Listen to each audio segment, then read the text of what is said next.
we are live. What's going on, everybody? How's everybody in the YouTube chat? You're going to hear double volume for a second here because I'm going to need to hear and make sure everybody's sound is good. Kingsley, if you could just give me a few sentences, I'll just double check that, please. Hello, I am still here. Okay. Good enough. That'll work. All right. And there we go. Live. What's going on, everybody? How's everybody in the YouTube chat? 15 seconds delays. It's You're crazy. Hear double volume for a second here because I'm going to hear and make sure everybody's sound. Are you good. hearing what I'm hearing? Kingsley, if you could just give me a few sentences. No, I can't. I don't have my Okay. sound up right now. Hello, Yeah, for YouTube. Yeah. Okay. Good enough. All right. It sounds like our That's audio's good. Nope. Chat and the YouTube channel, everything sound good in there? Are the volumes good as far as Kingsley and myself? Just making sure before we get started officially here. Katsuo Fujita. Let's see. What's up? What's up, man? MJT2, how you doing, man? Good to see you. Good to see everybody showing up tonight. This is awesome. Yeah, we got some more. Thank you, Corpse. Yeah, we got some good info tonight too. So lots of stuff to share. And as usual, did you look at the TWAB this week, Kingsley? Yeah, there's nothing. Okay. All right, good. It'll be a quick. Actually, the main thing is the thing you sent me anyways, which was already in the. Oh, we'll talk about that then when the 12 comes around. Okay. Yeah. JD Kent, how you doing, man? Yeah, good deal. Good. Excellent. I love it when everything comes together the way it should, right? Gee whiz, man. I'm not even gonna go through that. We've been through a lot when it comes to learning how to live stream, so it's been nuts. So all right, let's get started. You ready, Kingsley? Let's do this. Yeah. Here we go. 3, 2. What's up, Guardian? Welcome to episode 292 of Guardian Downcast. I'm your host, Todd the Gator, and I'm a Day One Guardian who loves gaming, and especially the Destiny franchise. We're the podcast that's all about your stories, your community, and your destiny. This week, my co-host, Kingsleymac, will be with me again. How are you, sir, tonight? Doing great. Glad to be here. Hopefully. And I am with you again tonight. Thank you. I'm gonna lose it if I can't complete full sentences tonight. For those of you who may have just discovered our podcast, we're a weekly gaming show with an emphasis on the Destiny franchise. And we like to sprinkle in some entertainment and other topics of discussion relating to our hobbies from time to time as well. But we have been producing audio episodes for nearly 6 years now. And as the game has evolved, we've evolved as well. So now we produce a live version of our show on YouTube and in our Discord stage channel. Hello, ladies and gentlemen, where you can interact with us live in the chat.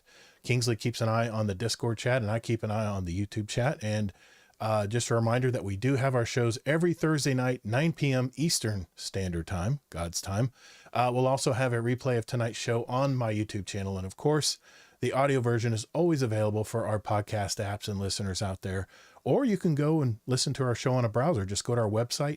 It's guardiandowncast.com. You can search for any individual episode as well and listen whenever you like. It's really nice. In this episode, we start with our usual weekly catch-up. And next, Kingsleymac and I will share yet another build that seems to be really, really hot this episode. A lot of content creators have mentioned this build this week. We'll go over This Week in Destiny from Bungie with any important information. I will also share my Trials of Osiris experience this past week, and I have to say, it was not what I was expecting. Also, we have some questions from our community that we'll answer in the chat. If you have any input and questions that you want to address to me and Kingsley live, you can do so in the chat. Just make sure you at us so we can see it in the chat. And we'll try to share them live on the show tonight. It's a pretty chill show this week from a balmy 52-degree Florida night here in Central Florida. So if everyone's ready, let's roll. Now, I'm going to try this. And 37 right here. 37. Less than a 20-degree difference. 37. Okay. And I'm going to try this here. You guys tell me if you guys can hear this, okay? Hey, thanks for listening to Guardian Downcast. There are several ways you can contact us. First, you can find us on X at Guardian Downcast. Or you can find us on our Instagram at Guardian Downcast and see what pics and reels Todd the Gator and his podcast guests want to share with you guys. We have a brand new website too. Just visit guardiandowncast.com, where you can find all of our contact info, leave us a voicemail, give our show a rating or review, search for any past episodes, or even give back to our community. Also, don't forget to sign up for future updates to the show, where we'll also have random drawings throughout the year, and you may win a gift card or even some GDC merch. And finally, you can send us an email at guardiandowncast@gmail.com. Our community thrives on interaction, so get involved and check us out. And later, Guardian.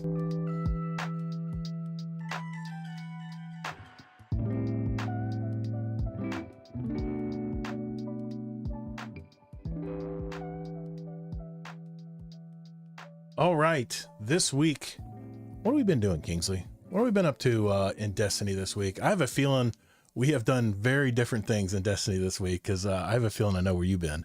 But what have you been up to this week, man? What's going on in Destiny or in life or entertainment, whatever you want to talk about? Well, first with other stuff, I'll do car first, then TV, yes, then Destiny later, I guess. Just silly. Like I'm excited for my wife, but she got a new car this last week. Been on the books for a while. We love Subaru Crosstreks. We both had one. They were kind of matching in a way. Mine was like a dark gray and hers was a black. And she was up for getting a new one. She didn't have to, but based on some things with some good interest rate promotion thing that was going on right now, and her car registration was up. Here's another thing. In Utah, a lot of states don't do this, but in Utah, you can't get money back if you sell a car. So if you just registered your car and you bought a new car, you have to register the new car, the same amount of money, plus whoever the car gets sold to, they have to register it too. So like Utah triple dips on car registration. So you can't transfer the tag if it's active onto your new car? You have to do it all over again? You have to get a whole new registration. Wow. And you can't get a prorated amount for the previous car. But actually, the funny thing is they're changing that law. We found that out the week after we got this new car, and that wasn't the only reason we were getting it. But she was excited. Yeah. Some things going on, and she upgraded to a 2025 red Subaru Crosstrek. That is gorgeous. They look good. I'll post a picture of it in the Discord chat. Yeah, it looked really nice. And yeah, it's a really pretty red. I know probably people don't care. Whatever, but it's a nice, pretty red. I saw it. It's a really bright red. It's really nice. It looks bright there, but it has shades of pink and orange too. So depending on how dark it is or bright it is, it looks really beautiful, kind of in all shades. But it has like the really huge, like 11-inch infotainment screen now. We had the Apple CarPlay before, but just on a smaller screen with like a huge screen and everything. But I don't know, just things were good for us. Her car loan didn't go up at all from before. Nice. You know, we have good credit and they had some good rates going on and stuff. So was happy to do that. Yeah. And so we're at the dealership, and I know a lot of the people over there. I've dealt with them for a long time, and they threw us some. I'm just wearing my Subaru swag hat I just got the other day. Now, hold on a sec. Guys, does he look like Fluffy tonight? He looks just like Fluffy tonight with that flat brim hat. Because of the flat brim it could be the flat brim hat. It could be. But you look like an OG tonight, man. I look good. Yeah. Yep. And then I think she got a bunch of 5-day ski lift tickets for Snowbird, which is a good ski resort over here, because Subaru is really big with like they promote Snowbird and different ski resorts around here and stuff. So nice. Anyways, that was fun. And except for the financing part, like even though we had it locked down, and I talked to Sin about this ahead of time too, like the sales guys were actually great. Like I knew the right way to play it. The car was already discounted too, because actually, believe it or not, January was a way down month for car sales, even more than normal. And this red Subaru had been sitting in the lot for 27 days, which is unheard of. Subaru Crosstreks usually sell like hotcakes. Like you can't get them fast enough. Sometimes you have to wait for them. And so the car was discounted. The sales guys, you know, they gave us full value for trade-in and everything like that. It was good. But then we get to finance, and the guy is like, "Oh, this is only my third day here." I'm like, "Oh, great." He's like, "I'll try to go fast." And I said, "Well, go as fast as you want. I can tell you right now." Yeah.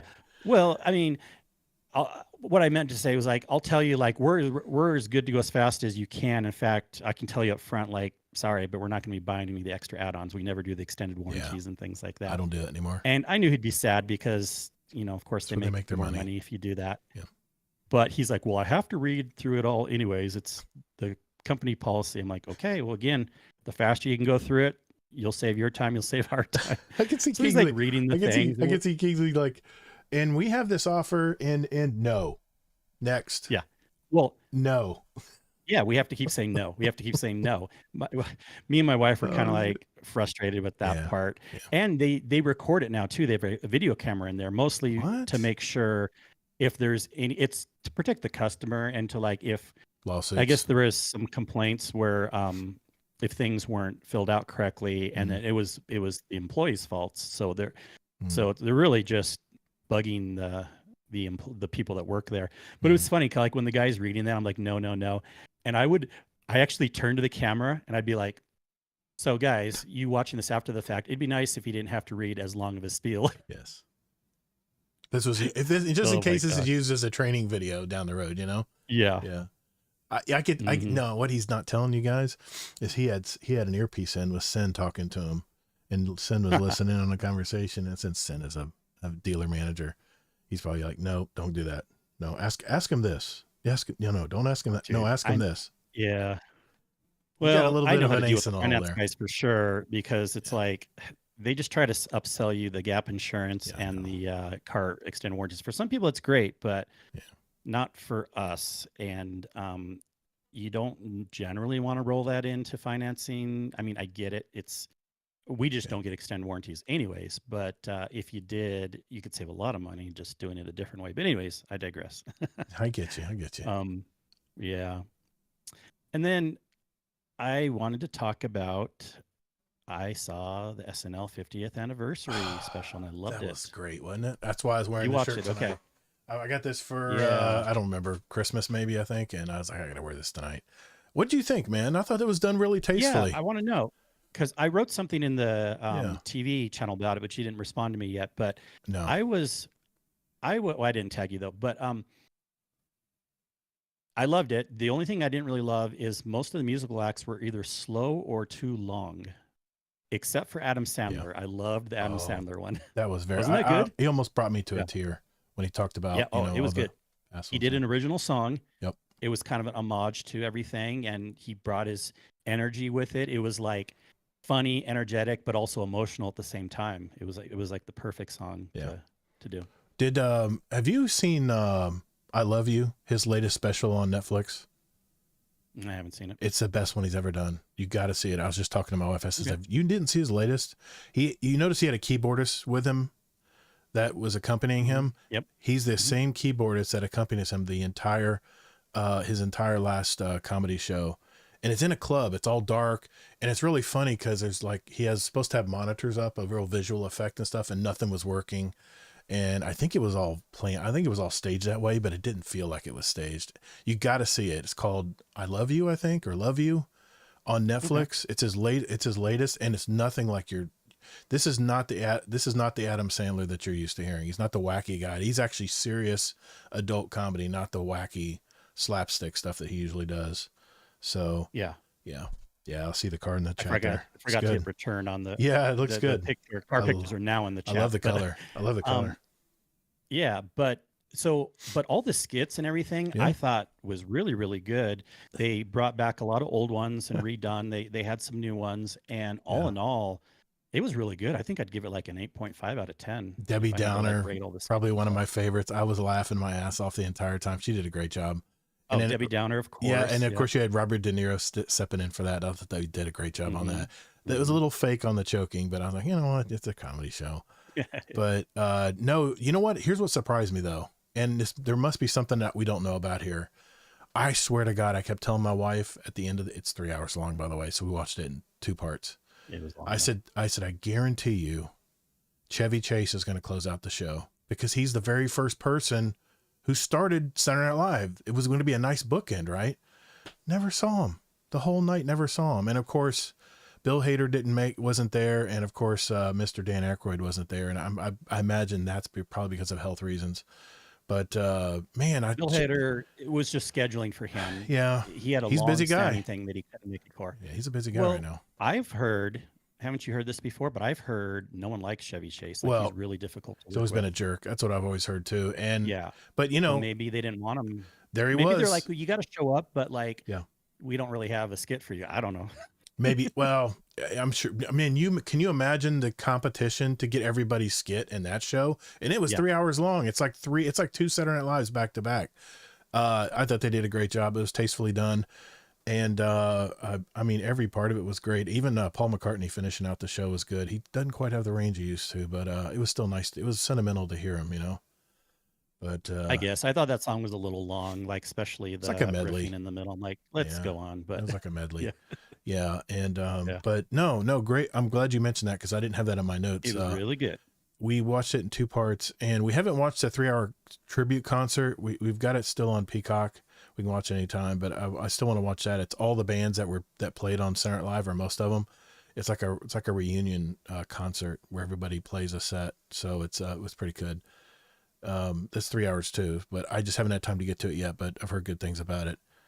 MJT2, I think Chevy Chase came out. Yeah, he did come out at the end, and they mentioned him as one of the OGs, but he was in none of the skit. I could have sworn that would have been the perfect cherry on top was, you know, Chevy Chase doing just some classic skit or something. And I saw him in the audience at the end, you know, like MJT2 said. I said, but he just didn't do anything. I was like, man, he's an icon of Saturday Night Live. And I mean, it really started his whole career. He was a nobody when he first started Saturday Night Live. I mean, all these people were nobodies. And yeah, I agree, JD Kemp. Eddie Murphy was good. He played several parts. I think he stole the show when it came to doing what impression did he do? It was Black Jeopardy, right? I think it was Black Jeopardy. He did Black Jeopardy, and but he was doing an impression of what's his name? The guy that was next to him. Yeah. What's his? Oh, I'm gonna make you pregnant. Yeah, but also he was hilarious in the prison skit too. Yes. God, yeah, really that was good. It was really good. If you guys haven't seen it, it's on Peacock. If you have, I mean, right now, just let you know, if you're not a Peacock, I don't get anything for this. I'm not sponsored. Peacock has a whole year for $30 right now. And I'll tell you what, there's some class movies on there. There's a ton of good stuff on there. I'm addicted to, I was going to mention it, but I'll say it now. Their big game show that they have on there called Traders. It is with Alan Cumming. It is so good. It is so good that I actually started watching the UK version, the New Zealand version. And the one thing I noticed with the UK version versus the American version, you know how they always take a commercial break and they come back and they have to replay like the last 30 seconds because we already forgot what happened. In the UK version, it's just like they spliced the tape and it went right on to the next part of the scene. I noticed that's one thing I noticed differently with the UK version is they don't, maybe we just have a fishbowl brain or whatever, but they always, I always hated that when you get back from a commercial break or when you're watching it without commercial breaks, that they have to play that last 30 seconds back because for some reason we just forgot about it over the commercial break. But that's the one difference I did see. But Peacock, $30 a year if you've never been a member. $30 a year, you can't beat that, man. It's like I pay like $10 a month, I think, right now. I tried to do it because I'm already a member. It was only for new members, but you could watch all the Saturday Night Live stuff, the concerts, the documentary. Have you seen the documentary, Kingsley, on Saturday Night Live? No, and I do need to go back and watch that. I know it'll be good. It's very good. It's a 4-part one, and it's on 4 different abstract things. My favorite is the writer's room. They talk about what goes on every week in the writer's room. That was outstanding. I mean, I have a newfound respect for writers that do these comedy shows live, so I'm sorry. What else you been up to? You had to mention, I had to jump in. That's it. That's it I want to talk about other than Destiny, so we can get into Destiny now if you want, or at least for what I did. No, go ahead. No, go ahead. Dive into Destiny, man. I'll tell you what I did. My turn will be next. So, started off with the week 3 story. Little disappointed again how short it was. I don't feel like they needed to time gate that for 3 weeks because I had the impression when they first told us in the TWID that they said the majority of stuff's coming out at the beginning. When you talk about the activity in Nether, yes, that was true. but they said the main thing would be like week to week, better versions of weapons or catalysts or things like that. But whatever, they did put some story in week 2 and week 3, and it was pretty short to me. So whatever. But I also I do I'm not going to spoil anything in the little thing that happens at the end, but one thing I do want to mention right now too, since we're talking about this, is it's a little sad, this episode. I've been meaning to say this for a couple weeks now, and we knew this was coming, but the story is great, but it really just kind of doesn't have the same emotional punch when it's missing voice lines. And we knew that was happening. They said they couldn't record everyone because of scheduling and a writer strike and some other things going on. But you're here watching this cool scene between 3 people, and one of the people, you don't hear any voice lines. And I know people that can't hear great anyways are like, well, I always read the things. But but if you're listening at all, it's really jarring when only part of it's there and not all. So it's like, I don't know what they could have done. Nothing, I guess, because they didn't. But it's a little sad because that really takes a little bit of the emotion out of it when it's missing like so many voice lines. I've heard a lot of people say, hey, I don't even know what the story's about because there's so much missing. And now, are you still getting the subtitles when you're in the middle of space, when you're hovering in, last week I was getting I'm like, what is going on here? Is this a bug? It must be a bug because I have no clue what the context of any of this is. Yeah, it's a partial bug, but it's also, I think, because there's so many things that are coming through the closed captioning now that maybe it's just like backtracked and then eventually comes, where we would normally hearing those voice lines. But okay. It's a little crazy there, but I did that. I ran the exotic mission again with actually Tajo. He's in the chat, and who else did we have? We had Zombie Pops. McMaximo actually. McMaximo was running it earlier in the day. I was going to join up, and that was yesterday or the day before when there was a bunch of errors where some people couldn't log in, and they fixed it eventually. Now I heard they disabled one of the prismatic fragments because it was creating errors. That's a different error. That's not this error yesterday, but yes, that was an error that was just happening to some people. And I think it was like a beacon error or something, but Centipede error was the bigger issue yesterday, a separate issue. And it caused it where a lot of people couldn't log in. And then they finally fixed it. And then I got in and was able to run the exotic mission again. And that was fun. Yeah. But the last thing, funny enough, and I told you I would probably do it this time. No way. I popped in some Iron Banner. All right. There was a little shit talk in the Discord that you played more Iron Banner than me, possibly, and you might be right. I think I have. How much Iron Banner have you done? I played one night. I played. Well, I guess I'll go into it. I played approximately how many matches? You don't have to know exactly, but no, I'm no. Here, I got the game up. I'll just tell you where I'm at. Or how many hours, I guess. Oh, I mean, I've played this week. I played maybe 3 hours of Iron Banner. 3 hours this week. About 3 to 4 hours. 3 to 4 hours, I think. I popped on Tuesday night, reset. And what I did is I went to the, I'm going to my map section here. I went to the, Iron Banner now they have 2 different playlists. And they're very different. I don't know if people know this, but if you go to Iron Banner Control, it is skill-based match made. And if you go to Iron Banner Eruption, which is the more casual playlist, it is open skill, which means you play anybody. You can play anybody. You'll get stomped. You'll stomp people. Yeah. Yeah. Hopefully people know we've talked about it on the podcast. Well, just reiterating, because I had to sit here and read it as well, because it does have outlier protection, which means it's skill-based match made, at least to some degree. I didn't play on the Control, oddly enough. I wanted to see I like Eruption. I wanted to play in the Eruption playlist, and I'm 1037 on my rank. I'm not at the tower, so I can't tell you where I'm at as far as Saladin, but I think I've got like 8 or 9 Ingrams, and I unlocked. Yeah, you mentioned the new trace rifle. I have 2 of them. Okay, so you're taking the wind out of it. Let me no, do something go here ahead. real quick. Go ahead. You won as far as hours for sure. Okay. I didn't play that much time, but I did play on 2 separate nights, probably about somewhere between an hour and 2 hours. And it's so unheard of for me. And the reason I wanted to go in was for this weapon. Yeah. And I was talking, and I do want to hear what roles you have before I tell you my roles. But this weapon got me in this season. I really like arc trace rifles for multiple reasons. And this one has some good rolls. And believe it or not, I've had pretty good luck RNG because I've only had like maybe two or three of them drop naturally, and then I've done like maybe 4-ish Ingrams, and I already have the second best god roll.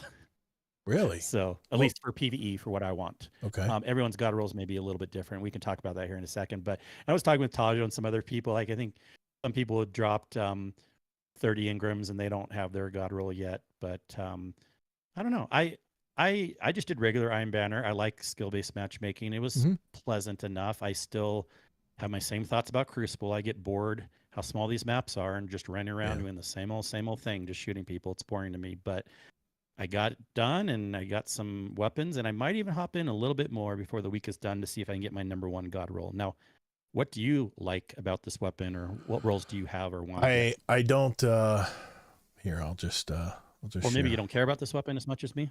Well, I'll just share my screen here. I got the first one I got was a drop, and it was jolting, feedback, and loose change, enhanced battery, extended barrel. Pretty good. Not bad. Not bad. Good. And then of course the one they give you in the track is detonator beam, which I don't know much about. Envious assassin, so particle repeater. I'm amazed. A 100 aim assist on this damn thing.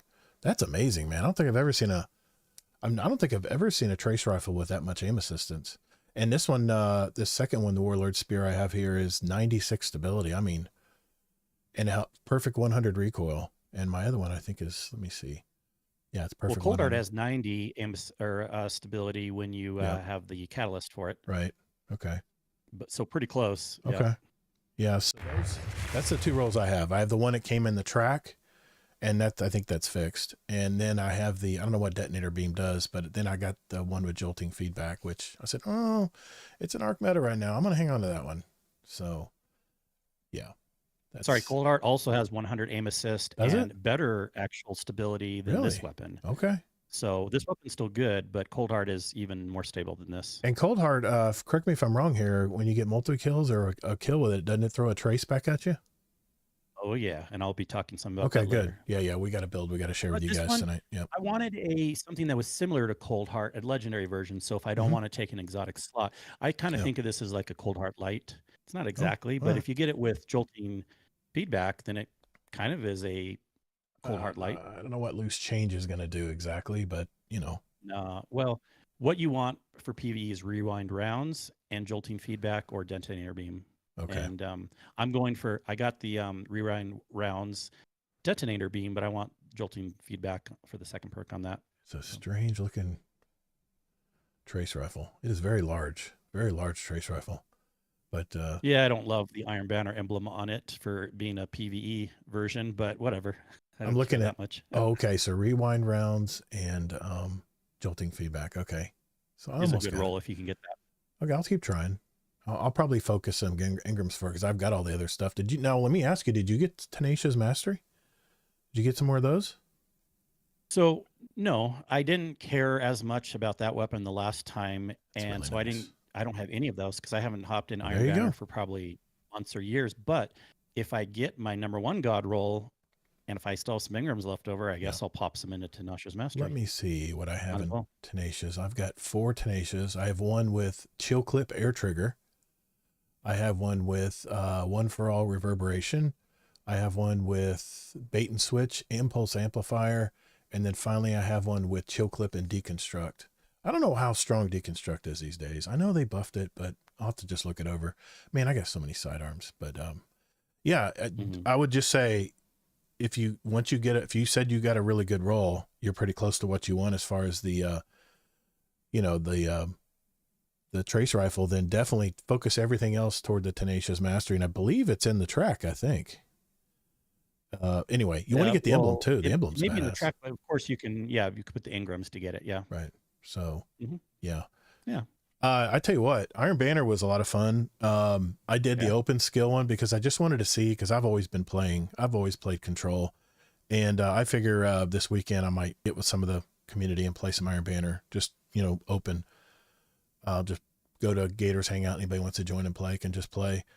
And just see how it goes in the skill-based matchmaking. Because supposedly the team-based matchmaking has been improved. And I'd like to see if it does work. Because we have a very despairing, a great disparity in skill levels in a typical, fire team of just casual players one night, So... Well, you should have hopped in it, especially if you wanted to see what it was like. You haven't even hopped in it once to see I what it was was like? I was going to, and I just ran out of I ran out of time. Man, It has been crazy busy work-wise. I'm playing catch-up, in fact, because we had 2 weeks of really crappy cold weather, and now I'm 2 weeks behind. So now I'm 1 week behind. But now I did want to mention, I didn't want to cut you off. So that's what you got out of. Are you proud of me? I've done Iron Banner. I had a little warm spot. When I heard that you actually played it. I don't like it any better. Sorry. It's PvP. It's not for everybody, but I tell you, I played those 3.5 hours without any sound. I was watching videos while I played, and I did the same thing in Trials. And I gotta share my experience with Trials this week because, they say they're revamping Trials, and you go, yeah. They want to make it more like Iron Banner. Yeah. I know you've said that before, but the real surprise for me this past week was the first week of the newly revamped Trials of Osiris, and I must admit, I was a little intimidated. I didn't really know what to expect. I have to tell you that I have to tell everybody that there's 2 different passages if you decide to play Trials of Osiris that you can choose from. The first is called the Trials of Osiris passage, which supposedly is a casual base, like pool of players to choose from. I was going to try out this passage, but I realized that 7 wins would not get you to the lighthouse. It just gives you a pinnacle reward. So I went ahead and canceled that pass, and I went ahead and got the other pass, which is called the Lighthouse passage. And all you have to do is win 7 matches, period. And I was curious. I was like, okay, 7 wins, and what I love about, this is the biggest change that I love about Trials. They got rid of card-based matchmaking, because the first 4 games I won 4 straight, and I played solo, no sound. And I would say 3 out of those 4 games, I joined a pair. I joined up 2 guys that were already together in a team. And what I did is I stuck with them. When I saw a chance where I could go around and flank and maybe push the enemy into them and confuse them a little bit, I would, but I had a lot of success playing solo. I tell you, one of more of my sweaty games when I played in Trials was when there was all solo players, which I only got like 2 or 3 times. Almost every time I went into a Trials match, it was with 2 teams of 2 players and 2 randos. And I was one of the randos on one of the other sides. And I have to admit, it really wasn't that bad. Now you could say, well, the pool's really high right now. Maybe that's why, but I mean, there were still some real sweaty games in there. I won 4 in a row. I lost the next one. And that incidentally was the one with all the solo players in it. And when it went down to the wire. I mean, I think they beat us 5-4 round wise. So it was really close. But then the 5th, 6th, and 7th game, I won all those straight. And they were all paired up with another team of 2. And the last 2 games were so easy. These people had obviously not played Trials, and they were just pushovers. I could just run right through them with anything I wanted and won, which proved to me that they totally got rid of card-based matchmaking, which I'm so happy for, because as you get closer, one thing I noticed when I played Trials in the past in the solo playlist, which I don't have that now, as you got more wins, the sweatier the games became. Once you hit that 5-win streak, where you're on 5 wins, and I was using the passage of persistence where you had to win 2 back-to-back to progress the little dot up until you finally get 7, and then they consider that flawless. With this new system now, it's just so easy. You just win 7 games. I mean, when you join as a solo player with a team of 2 that are already working together and communicating, you got a 50-50 shot of winning that game, because those 2 are going to dictate pretty much where the game goes. You're just there to add and try not to take away from their gameplay. And I'm telling you, once you do that, I really had a good time. And what's funny is it was 11 o'clock at night. And I said, I'm playing till 1 o'clock. 1 o'clock, win, lose, or draw, I'm done. I'm out, right? It was 12:30. I was already at the lighthouse, and I put a video in the Discord. But I had a 4-win streak for my weekly streak, because I won the first 4 in a row. But I tell you what, man, every game, win, lose, or draw, you were getting gear. You were getting armor. You were getting weapons. You were getting, and I got a lot of Trials Engrams. But when I finally got to the tower, to the lighthouse, I walked up there and opened after the dialogue with what's his face, the vendor. Why can't I remember anything? Saint 14. Thank you. God, so many characters. I don't even play Trials. So many characters in this game. I Once you have a dialogue with them, then you go up there and open the chest, and there's like a humming. It's like a and you open it up, and all of a sudden it goes kablooey, and just Engrams, Trials of Osiris ciphers popped up. I got so much loot. I mean, enhancement prisms. What do they call those? The golf balls. Ascendant shards, got those. I got this week it was was it the hand cannon, which I'm not a big hand cannon user, but I got the adept hand cannon that was available this week, which I put it in the vault, but I'm never really going to touch a hand cannon. It's a 140. It's supposed to be really good, but I got a bunch of adept versions of it as well. And I tell you what, man, I can't think of anything in the game right now, including Iron Banner, that gives you more loot for a least amount of time. I'm talking this was like twice as much loot as you would get in a full Grandmaster Nightfall. I'm not kidding you. It is so much loot. They shower you with loot. They want you to play so badly that they will give you so much stuff. And let's say you never even make it to the lighthouse. Let's say you get 4 wins in a 3-hour play. They're giving you Engrams. You're getting a ton more XP, which goes up on the seasonal track at Saint 14 at the tower. So it unlocks stuff you can unlock and buy as well. But I got to tell you, man, I played an hour and a half, went to the tower, got my 7 wins, and didn't even play with sound on. I literally was watching YouTube videos. I think I was watching video podcast while I was playing Trials of Osiris with no sound. And the games were so fast, you didn't even get your super. The rounds are so fast. The games are so fast.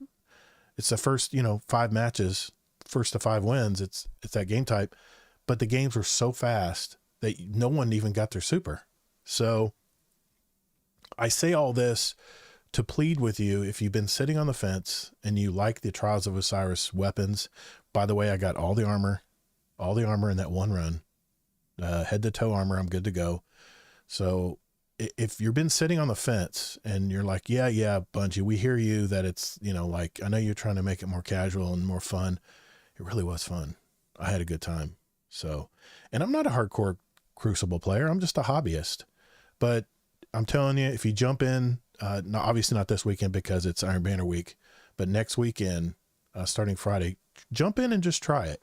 And if you're intimidated, just turn the sound off and just watch something on the side. It'll keep your mind off, you winning or getting your butt kicked or shot or whatever. And it happens to everybody, but I'm telling you, I was so impressed with how much stuff they gave you. Okay. I'm off my bandwagon. I know I can go off the deep end with that, but I just had to reiterate how important that weekend was for me. I was so surprised. Basically, I mean, I kind of figured it would drop that much loot. Basically, what Bungie told us was the truth, because they kind of told us all this was happening with that much loot.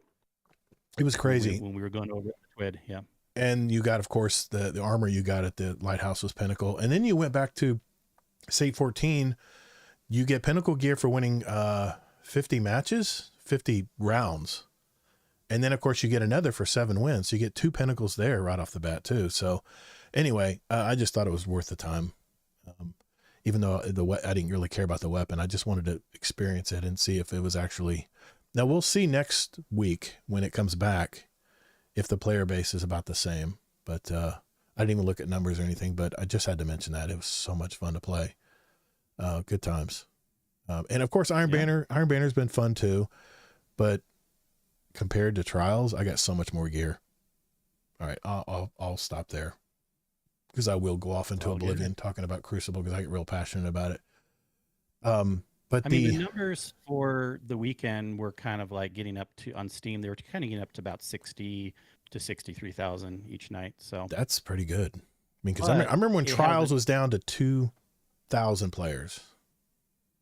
It might have been less than that. This isn't saying Trials, this ain't all Destiny, but it includes Trials. Yeah. But but I don't know, that's just Trials too, because Exalted Truth. It's really not much of a bump from Thursday.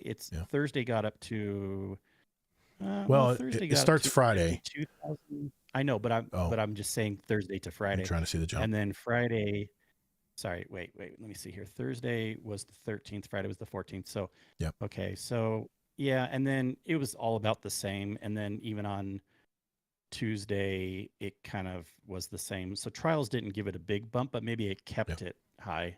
Maybe it would have gone down if there wasn't Trials. True. Okay. Anything else you wanted to talk about in Destiny this week? I know we got some builds we're going to talk about, but as far as what we did, I don't think so. So the week 3, I haven't done the week 3 story yet. So you're saying it was kind of anticlimactic? Well, it was pointless. Like they should have just had it. Just done with it. There's no reason they should have spread it out over week 2 and week 3. There is a cool thing that happens at the end. It's not a cutscene. It's like a live in-person thing. Okay. But there's only like one small thing you do before that. Okay. Good to know. I'll run it this weekend. Like, okay. How much? Now we got to wait 2 weeks or so until the next act. That's right. And all we're getting now is just whatever comes out anyways. Well, we'll get the second set of weapons too from the Nether, right? Or there's a fusion rifle. Once Act 2 comes out, but until Act 2 comes out, there's not much going on PvE wise. Although I know Grandmasters start next week, so nice. That'll be fun. Care about that, but I know Soccer's out there looking. I'm sure he loves running those things. So and it's 46,000 right now on Steam. But today is a little bit lower than yesterday or the day before, probably because not much is going on tonight. Other than Iron Banner. And then Grackle said, though, in the Discord chat that he had a painful Trials experience, repeatedly matched with fellow Crucible scrubs and subsequently stumped. Really? So, it can happen. Matchmaking's never going to be perfect. Yeah. Even if you had a good experience, he didn't have a good experience. I think the point of this is this time, yes, you want to win, but you're getting loot a lot anyways, and you don't have to win the same way to go to the lighthouse. You don't have to win as much to get good loot. If you're just playing more than ever before, it's like, I kind of say if you're mostly there for the loot, other than if you need the really cool armor or pinnacles or something, but like, who cares if you win or lose? You're eventually going to get the loot, That's just it. I mean, and here's the thing, Grackle, I'm talking to you too. It's wide open skill.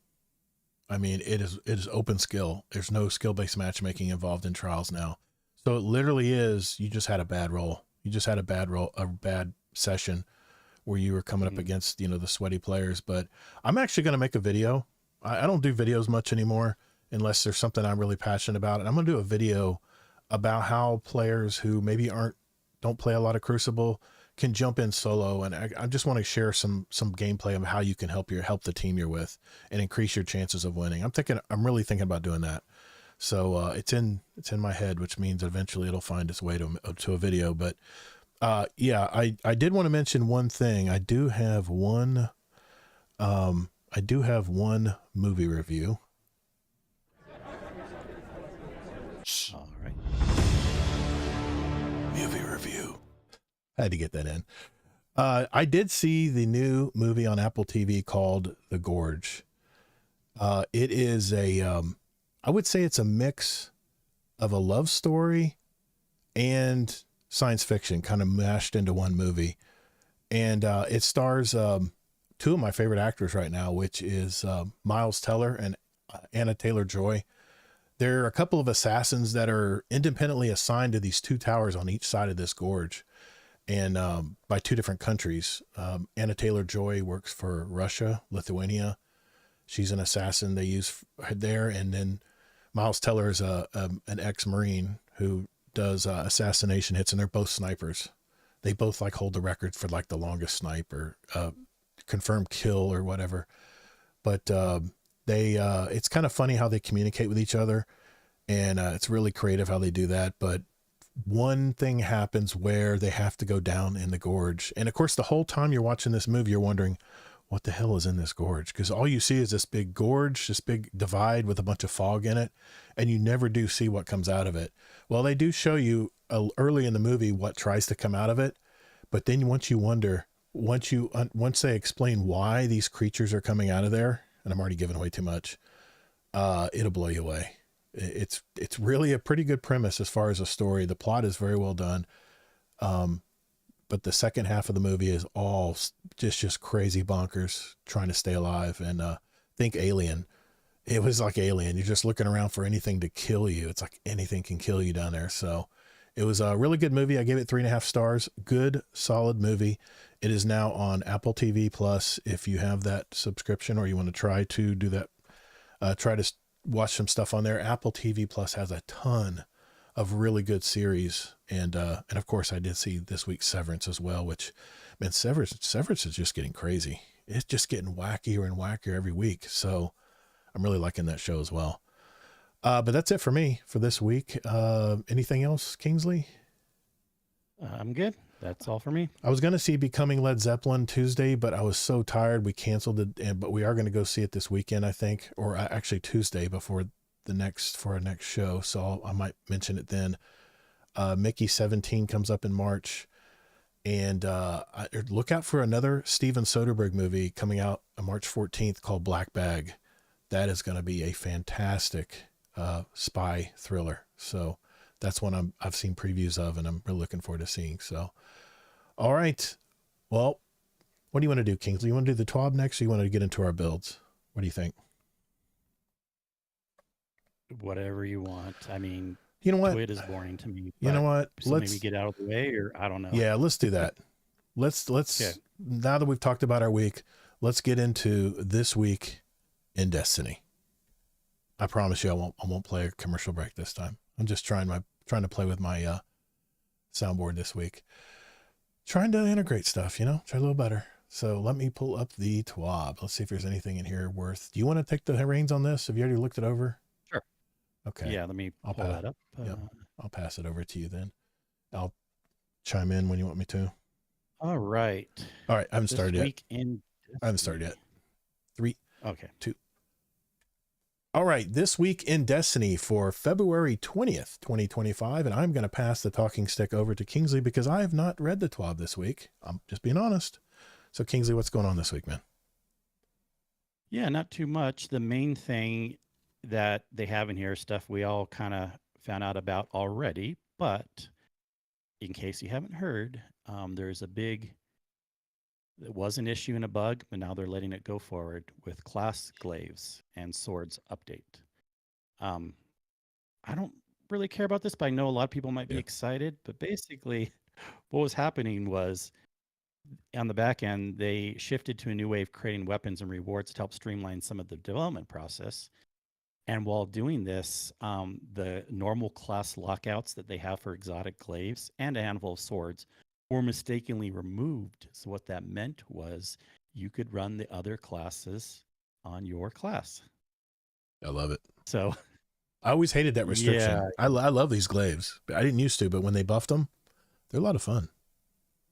I mean, again, as it being an exotic, unless you're a real glaive lover, I don't want to use an exotic glaive, but I know they're supposed to be pretty good. But again, that coveted exotic slot, and then we have so many exotics these days that it's hard to pick which one you want, right? I get that, but these have really good extra powers. I mean, well, of course they do. Yeah.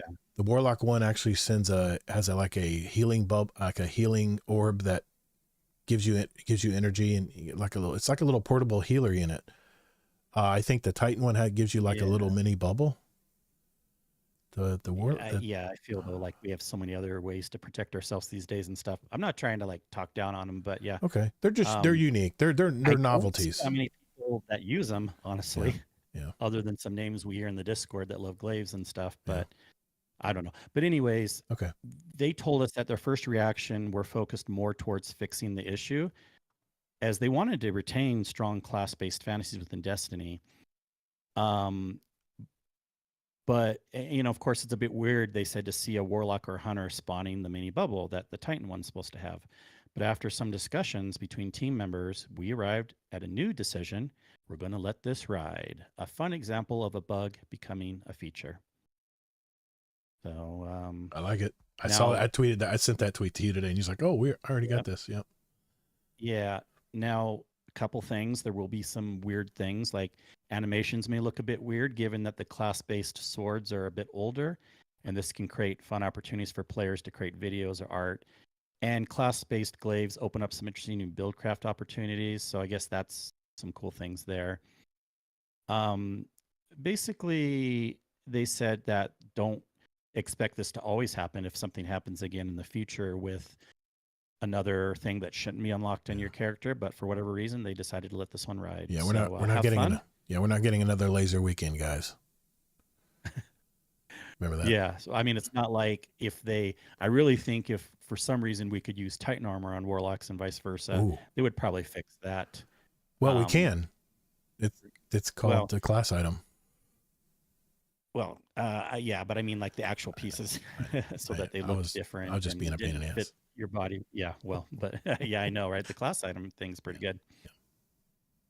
So that's all on that. All right. Like I kind of mentioned earlier, but they're telling us that Grandmaster Nightfalls will unlock next week.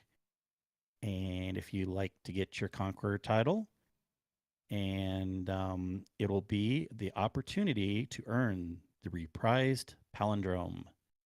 Now, this weapon was my favorite weapon in Destiny 1 for a couple reasons. I remember when I first started playing Destiny 1, the very first legendary that I got was not this, but the Down in Doubt hand cannon. I don't know if you remember Down in Doubt from Destiny 1. I'm sure if you showed it to me, I'd remember it. Yeah. Names are just terrible. You're going along and you're getting blues and greens for quite a while, and then you finally get a legendary. You're like, whoa, this is so much more powerful, and you can upgrade it more and stuff. And again, this was after taking Kings, so like all that stuff was like in a better place. Right. And I loved the range. I loved how powerful it was. It just took down things way quicker than an auto rifle would, and easier to hit closer range targets than like a scout or a pulse. If a target's right in front of your face, it's going to be a little easier to hit with a hand cannon than a pulse or a scout. So I haven't been as much on hand cannons in Destiny 2 as much as Destiny 1, but I had that Down in Doubt. And then if anyone remembers with Palindrome, there was a week, I think it was in Rise of Iron time frame, but it might have been King's Fall, but they had a God roll palindrome that you could get at the weapon master, quartermaster, or whatever, downstairs in the tower. Mm-hmm. And I remember a lot of my buddies got it. It was a huge talk on Destiny Reset Discord at the time, because I remember being in that crew. Right. And this weapon, when I got the God roll palindrome, it lasted me through the rest of Destiny 1, being just a really good, super long range, hitting hard. Basically the range of like a pulse or a scout. That's how good it was, and just easier to deal with. And so palindrome always has a soft spot in my heart. I don't know if I'm going to be hopping into a GM, but it's going to be the reprised weapon. You can probably imagine what I'm going to think about that. The hand cannon. Yeah. Well, they are good, whether you like it or not. Well, I had several palindrome in Destiny 1. Yeah. I'm just no, it's fine if you don't like it. Yeah. Yeah, but they are good weapons if you like them. For people that do like them, they're powerful. It's a legacy weapon, man. I'm sure when that comes out, there'll be a lot of heads knocking in Crucible too, because it's crazy strong in Crucible. At least it was. We'll see how. But hand cannons to be good in PvE also, actually, if you have good rolls and especially one like Palindrome, or I'm using right now a lot Kept Confidence. It's a strand hand cannon, and that one very powerful for doing the thread lanes. I have Killing Wind and multi-kill clip on it. Okay. So it's a pretty good PvE roll there. Is that the one from? Is that the one from? Is that the one from Neptune? Yeah, I believe so. It's a 120. Yeah. Strand. No, it's a 140. 140. Okay. It's a 140. Mm-hmm. Very cool. Yep. Nice. All right. And I like 140s the best too, and I like the 150 the best, Sunshot. But that's the only one that does 150. Yeah. All right. I don't like 180s. I don't like 120s as much, but that's being a PvE guy. I feel like that 140, 150s, the perfect speed for getting ads. Good balance, in my opinion. But, okay. Yeah. Good to hear. They're talking about Sundered Doctrine's going to have a show match, meaning there's going to be a dungeon speedrun competition between your favorite streamer teams. So they're having yet another already Twitch race big event coming up. And this is going to take place February 25th from 9 a.m. Pacific. That's middle next through week. March 4th. So I guess what's happening is there's going to have different teams, and then they'll just have the fastest time afterwards. That's the Winning Tuesday. Fire team will receive 1,000 worth of Twitch subs each. Nice. And a full set of Sundered Doctrine Bungie reward items. Wow. Check out the team members' social channels for more info. They show a emblem in the TWID of that they will be able to give away, it looks like. I didn't read this part ahead of time. Everyone will have the Osmium Air emblems to give away too, so keep your eyes peeled. Looks good. Okay. Yeah, and they list below that the teams you can follow or watch. Of course, there's some names like you'll recognize. CB Gray. Oh, there you go. True Vanguard for Team 3. Nice. That'll be fun. And other countries, there's a bunch that you can follow if you are in those areas. Dan Finity. Dan Finity's in Team 1. Good for him. Yeah, there you go. That's a cool guy. I like that guy. Yeah. Cool. I don't know if I'll be watching this at all, but it's cool, I guess, that they're doing Tuesday reset. Dungeon. Sounds like 25th is a Tuesday, I believe. Yeah. The dungeon speedrun competition. Yeah, it's going to be reset Tuesday. 9 a.m. Pacific. Yep. Okay. Wow. More fashion feedback stuff. It says it never stops. So,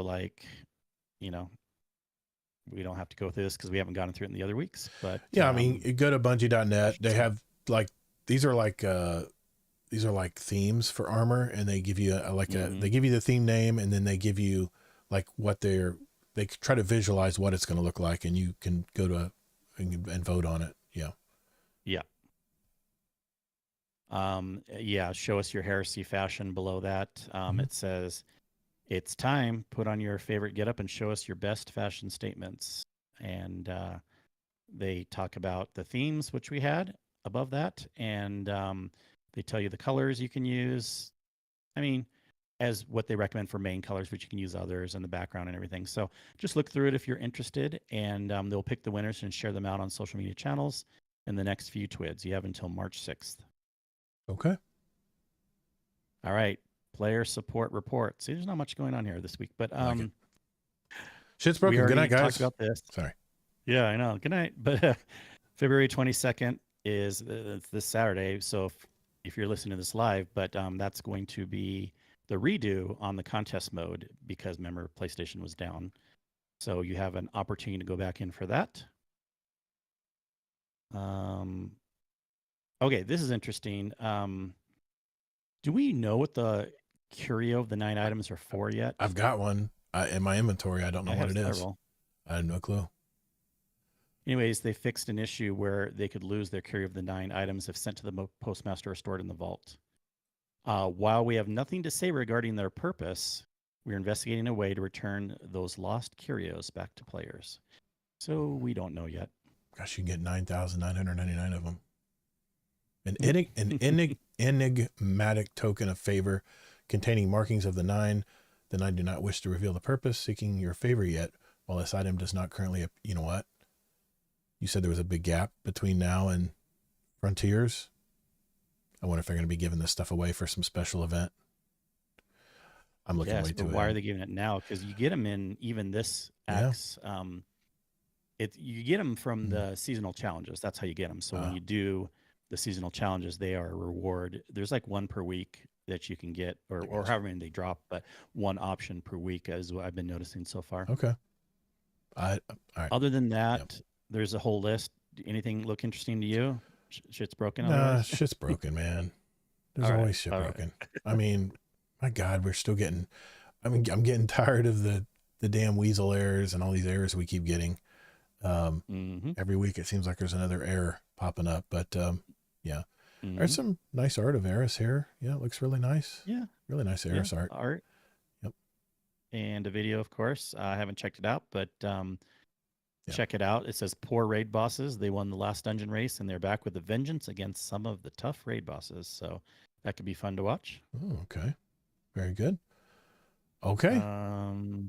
Yeah, that's basically it. You know, they said we're a few weeks into Heresy, and we're seeing a lot of cool things with builds. We're going to talk about a build also, and that's basically it. And but you know, Act 2, I want to see the date again. It's coming sooner than some people might expect.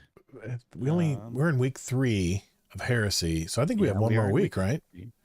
One more, or is it 5 weeks to Act 2? No, it's Act 2 starts in 18 days, so a little over 2 weeks. Okay, all right. We have 2 weeks basically left. 2 weeks. Okay, good to know. But then Act 2 is only going to last 3 weeks, they said, or 4 weeks. It's going to be really short. I don't understand this logic. There's something we don't know. There's something obviously we don't know as far as how they're timing all this out. Otherwise, they wouldn't do stuff like this unless they had to fit something in. You know what I'm saying? Yeah. Okay. Thank you, Kingsley. Appreciate it, man. It's been a busy day today. I got everything up for doing the builds and stuff tonight. And I got a surprise build I'm actually going to mention too that you don't even know about, a weapon build. And I want to make sure I mention that tonight. So that's what I was doing at the last minute. I was putting that build together real quick. Excellent. So, all right. Well, thank you, Destiny 2 community team. Thank you, Kingsley. And that means we'll be right back and we'll get into our one of our favorite builds we've run into this season so far. Be right back. All right. This is going to be fun. Zombie pops. It will be, even if you could do the Titan armor on Warlock, I sure the hell wouldn't put it on. Yeah. Although I would like some of the Hunter armor. I've been jealous of, I love when I go to my Hunter, and I think they often have better drip than Warlock, although Warlock's gotten better over the last couple of years. But do you want to mention the Chris Barrett stuff? I haven't kept up to date on it. I saw something just come out recently on that today. Well, you know, I didn't read it or watch it yet. I read the article on it. I don't care. There was an article about next week. We have nothing to talk about or whatever. Yeah. Well, we got roundtable next week. So, okay. No, I mean, just for the chat here, Chris Barrett is suing, of course, $200 million. He's suing Sony, Bungie, because he thinks he was wrongly accused of his inappropriate whatever. And Sony calls his bluff. They actually show some of his text messages that female employees submitted to them, and part of his reason why he was let go. I mean, there's literally conversations in this article. So it's pretty crazy. This was from the Game Post, which is pretty reputable. Most of their stuff is pretty reputable out there. In fact, you know what? I'll just copy it here and put it in the chat if you guys want to check it out. I don't know if we'll see if it'll let me do it. There we go. There's the link to it if you guys want to read on it. It's a lot of mudslinging, so that's why I'm not even recording. I don't think sharing the post is going to help anything actually, because this is not even just in this example, but when people are on certain sides, text messages isn't good enough because you can cherry pick certain things anyways. And that was people use that argument in the past. And I'm usually on the side of the quote victim, even though people do need to be proven innocent until guilty. But I don't know that it was smart to share the text messages in this case, because all it's going to do is just not going to help anything really. Chris fired back. He replied to this and he says, I will fully accept these text messages if you list them all in context, because apparently they cherry pick certain. There you go. Yeah. And the fact that he's actually saying that,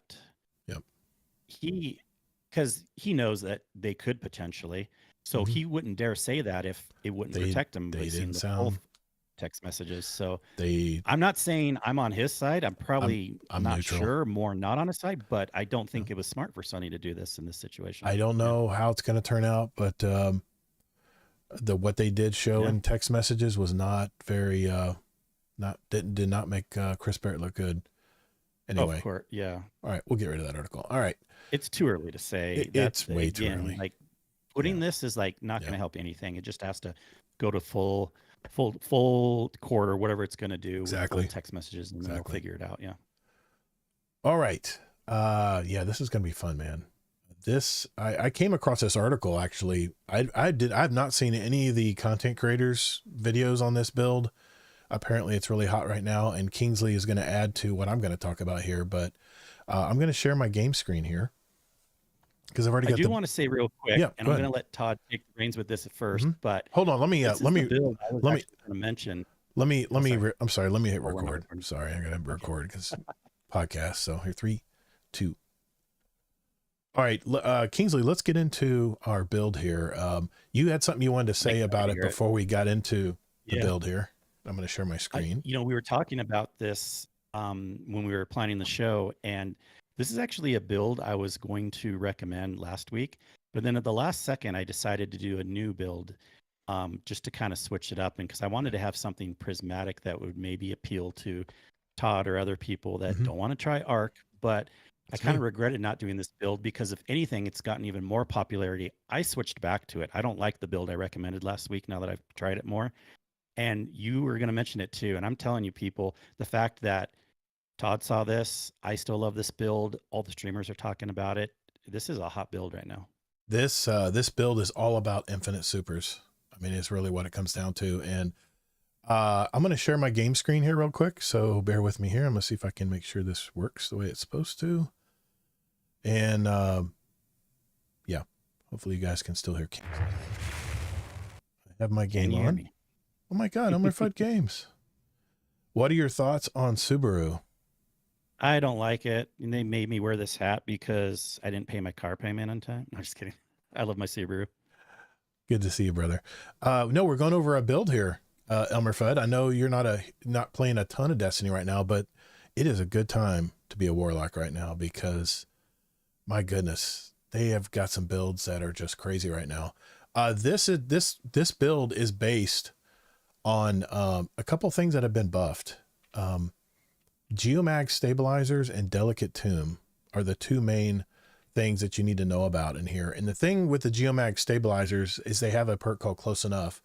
Damaging targets with Chaos Reach extends its duration, collecting ionic traces, which grants you energy for more Chaos Reach. Sprinting while near max bolt charge will grant stacks over time. That's with these exotic leg pieces.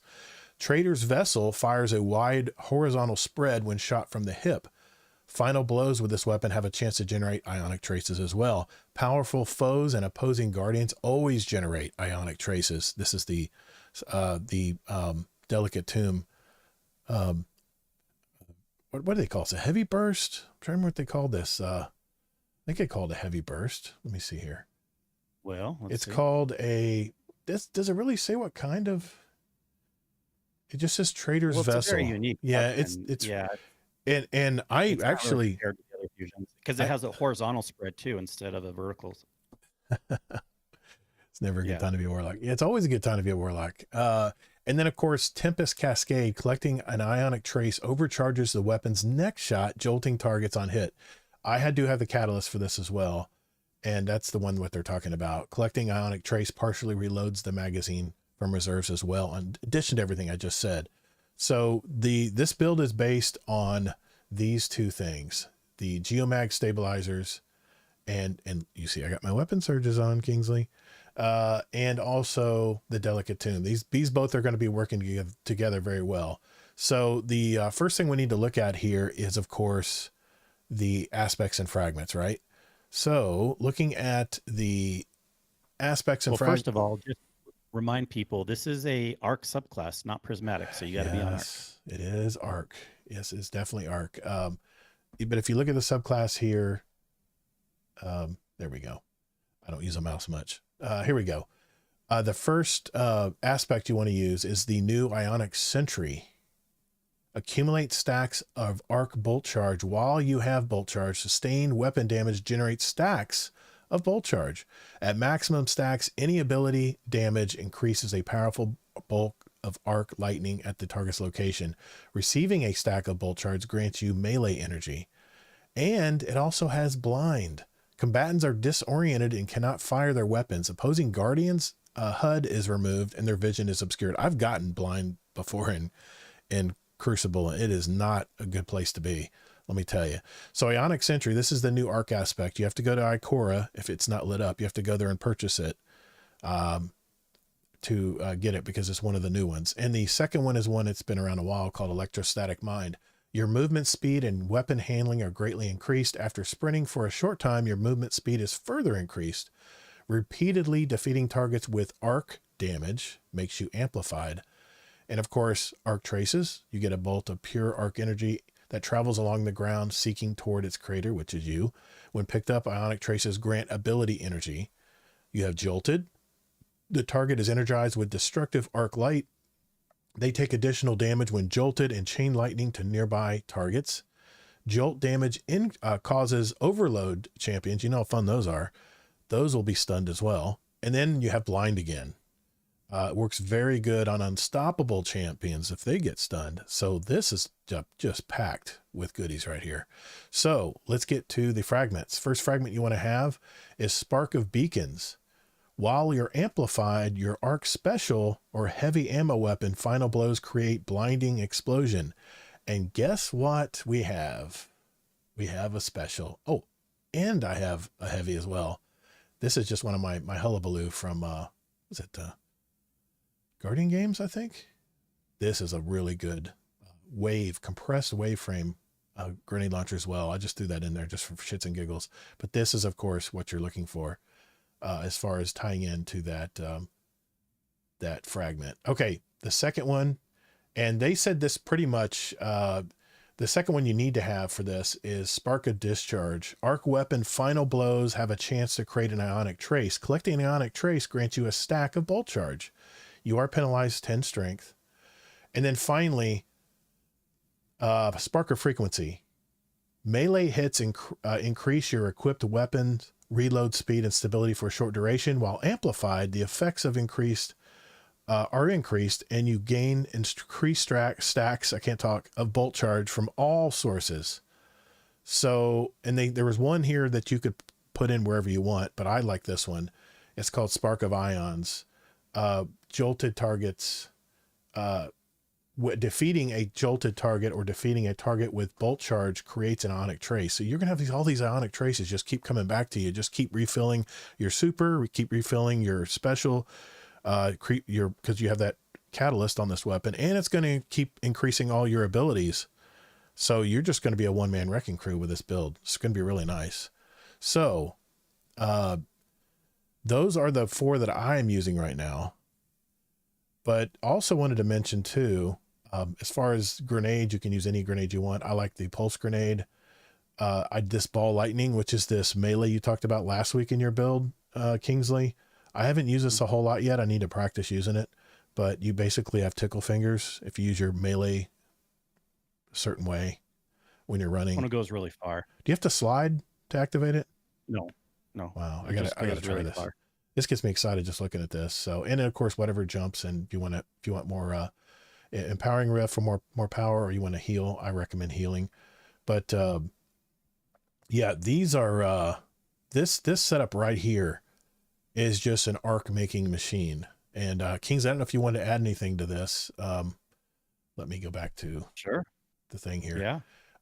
Now I'm not. Do you want to go over like armor mods, or should I do that? Or I'll tell you what armor mods I'm going to use here, because I put this together last night. I'm using first. I'm my helmet I'm using because I'm playing PvE.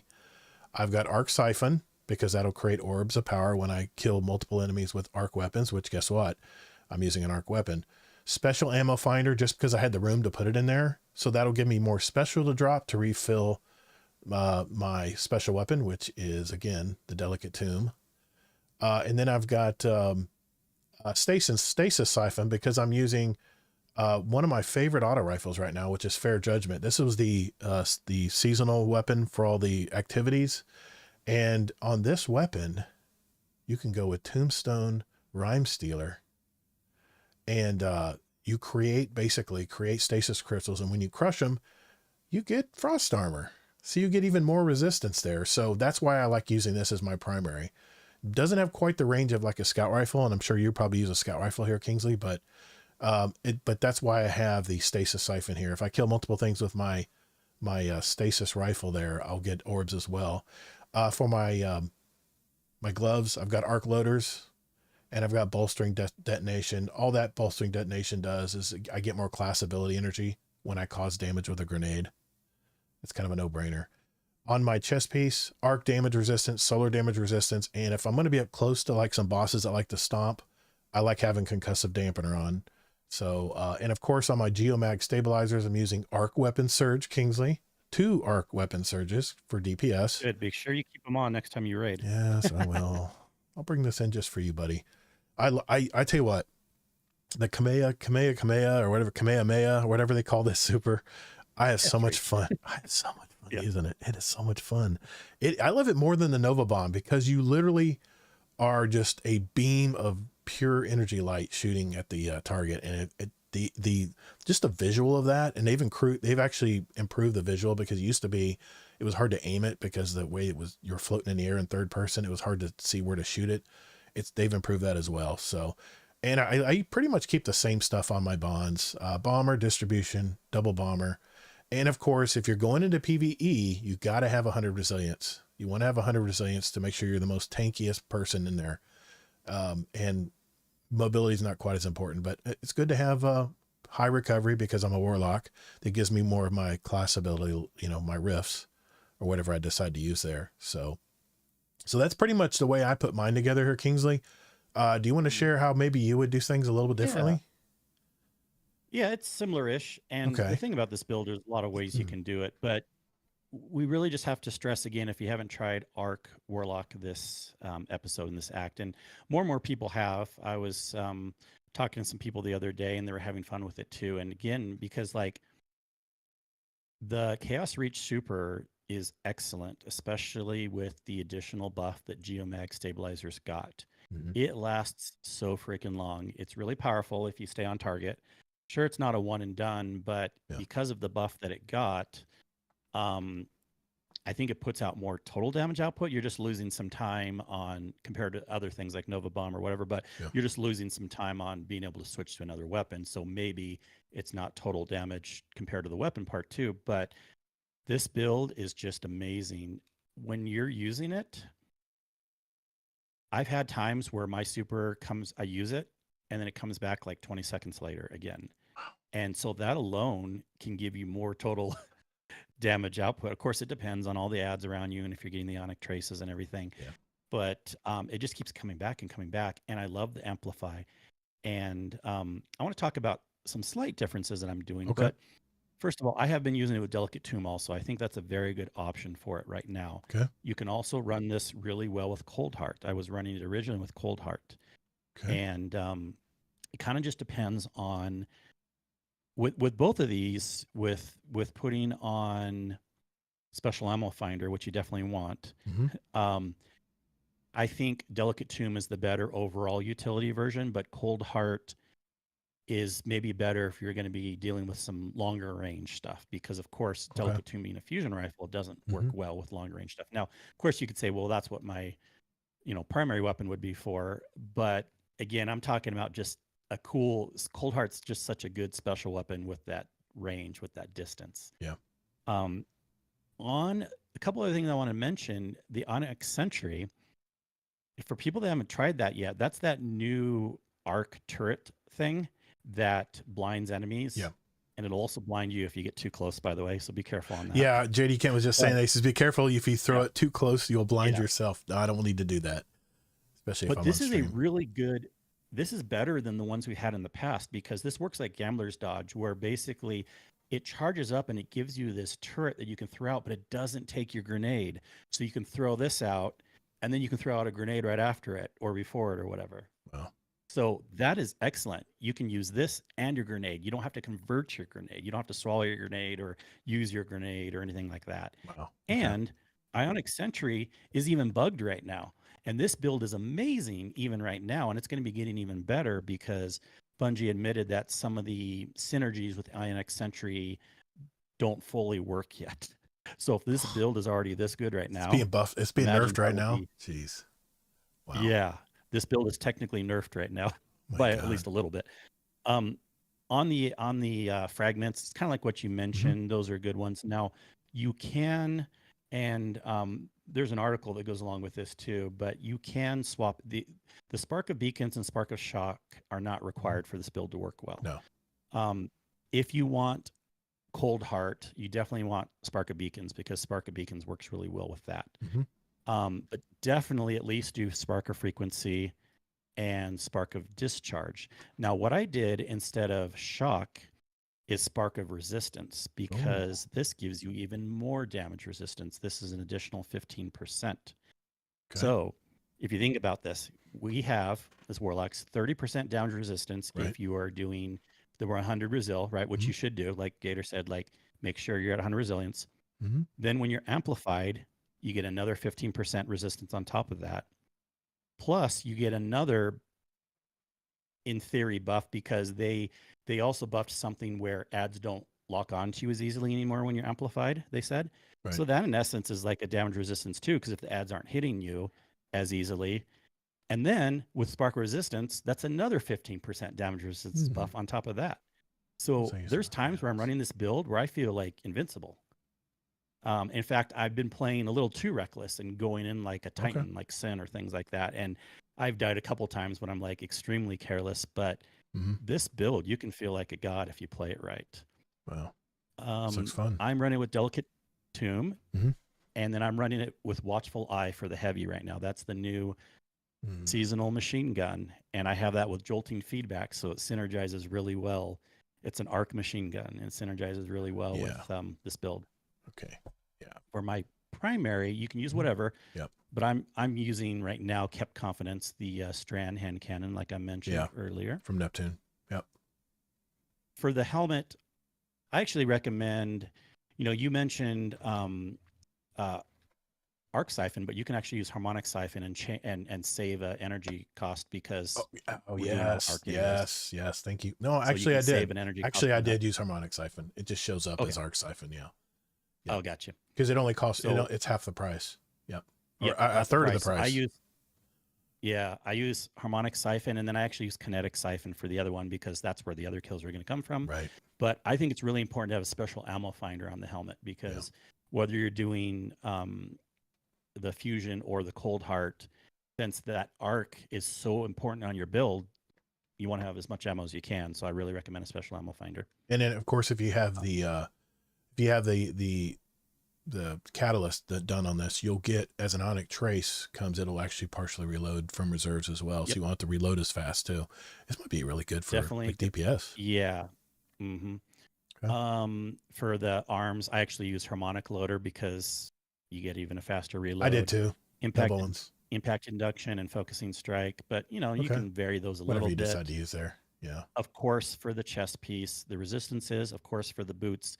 Now you can, if you're doing easier content, you don't need to worry about bosses as much. You can have some synergy for the boots. You can swap out the surge mods for those other PvE ability things. But I'm generally running 2 arc weapon surges on my boots because why not? I just want the extra damage.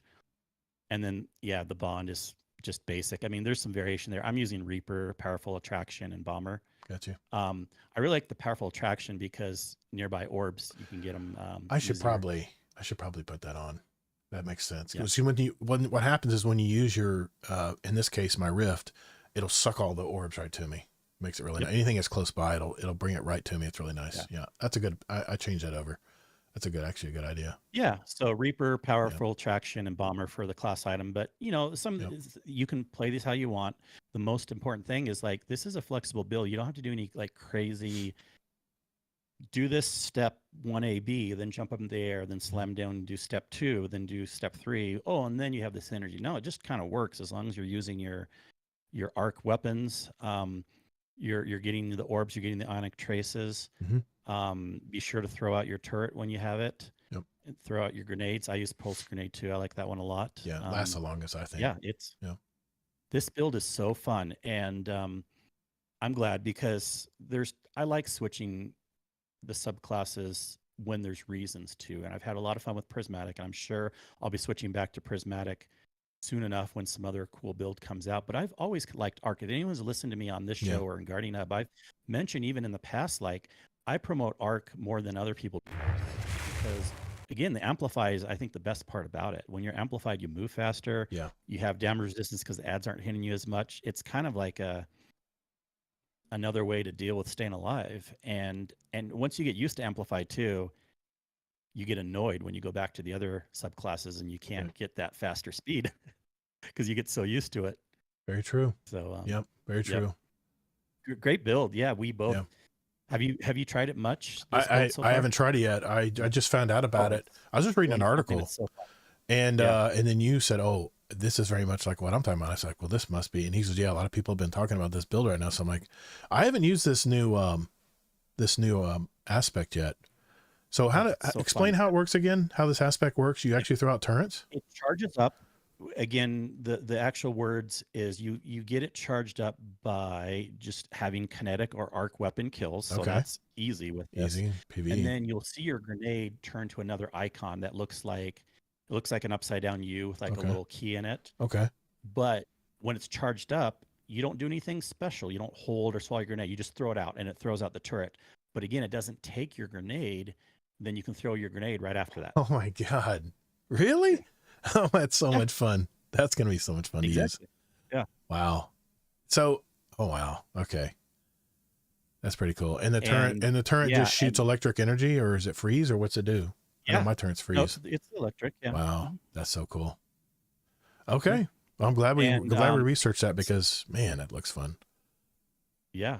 And it's great with the unstoppable because the blind effects and of course the overload because the jolt effects, like you mentioned. So you got even if you don't have weapons to match that, you got abilities that matches unstop and overload really well. Yeah. Good deal. Good deal. Well, sorry. One last thing. Yep.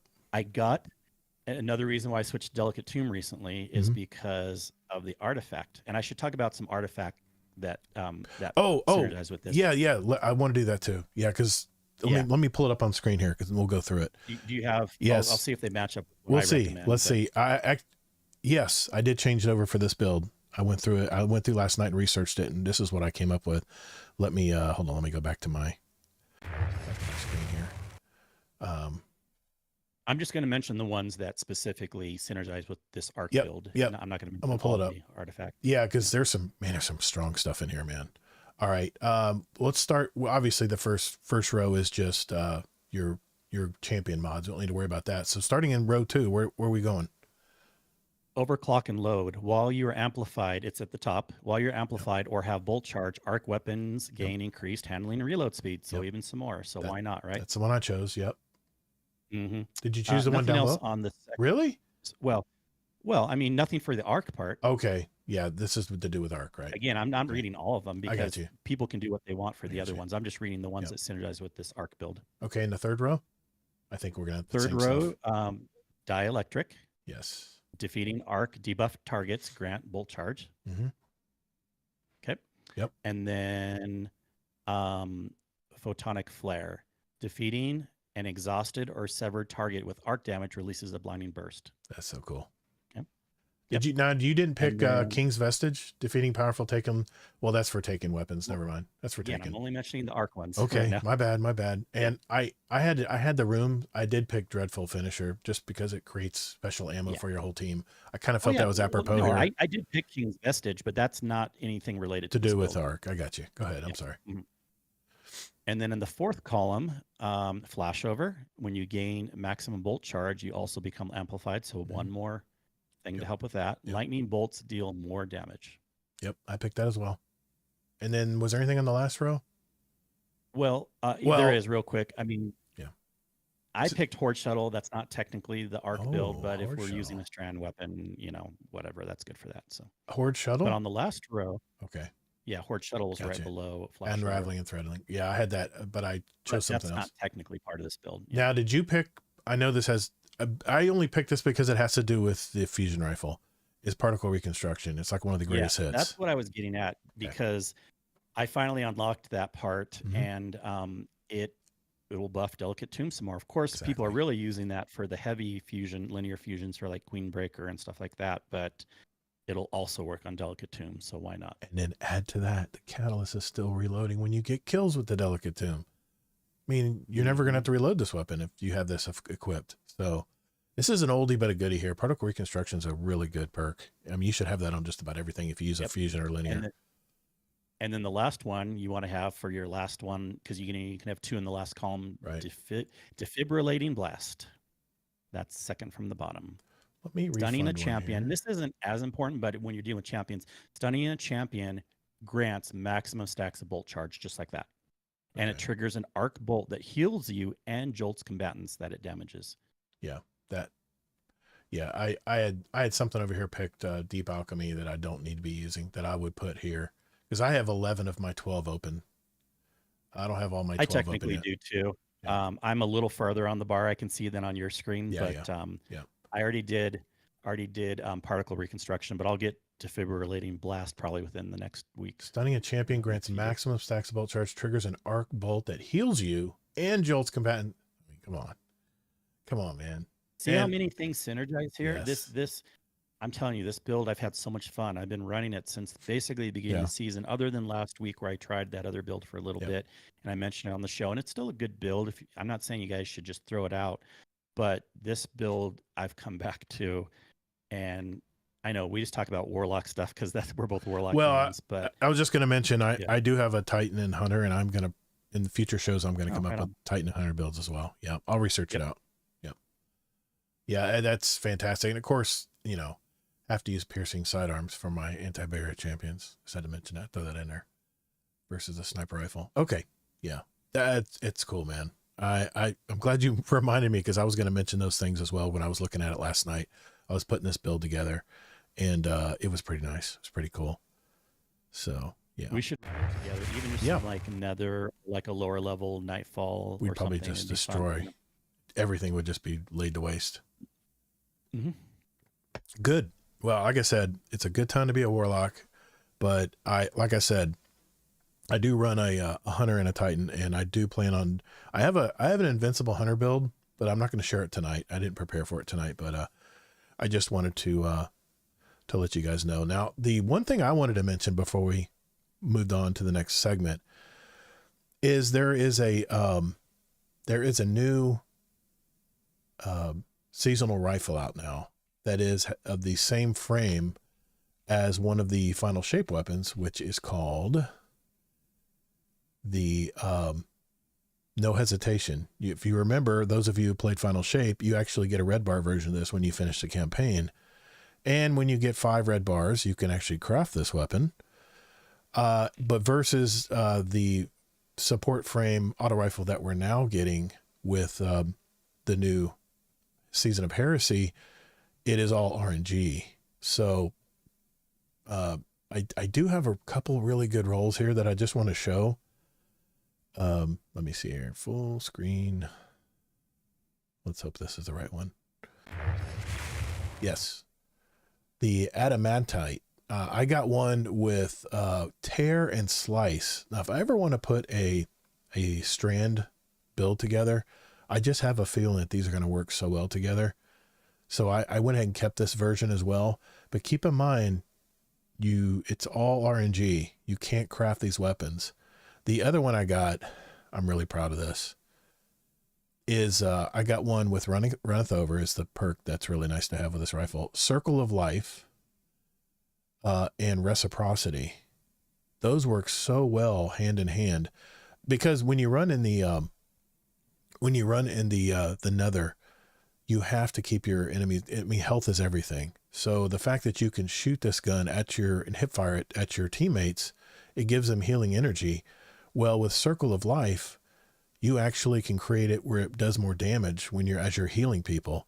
It grants the weapon improved period of increased damage when you're rapidly healing your allies. So I just got lucky with this drop. I just got lucky. But if you're not having the best of luck getting this rifle, I suggest going back to Final Shape and the Pale Heart and crafting the No Hesitation, because this rifle can be bonkers if you have it crafted.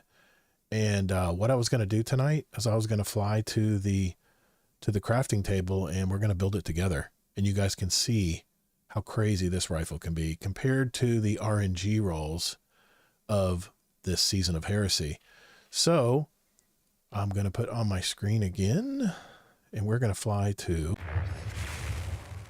the Throne World, and we're going to craft this real quick. And I want to just show you the possibilities that this rifle has compared to the RNG drops that we're getting with the adamantite.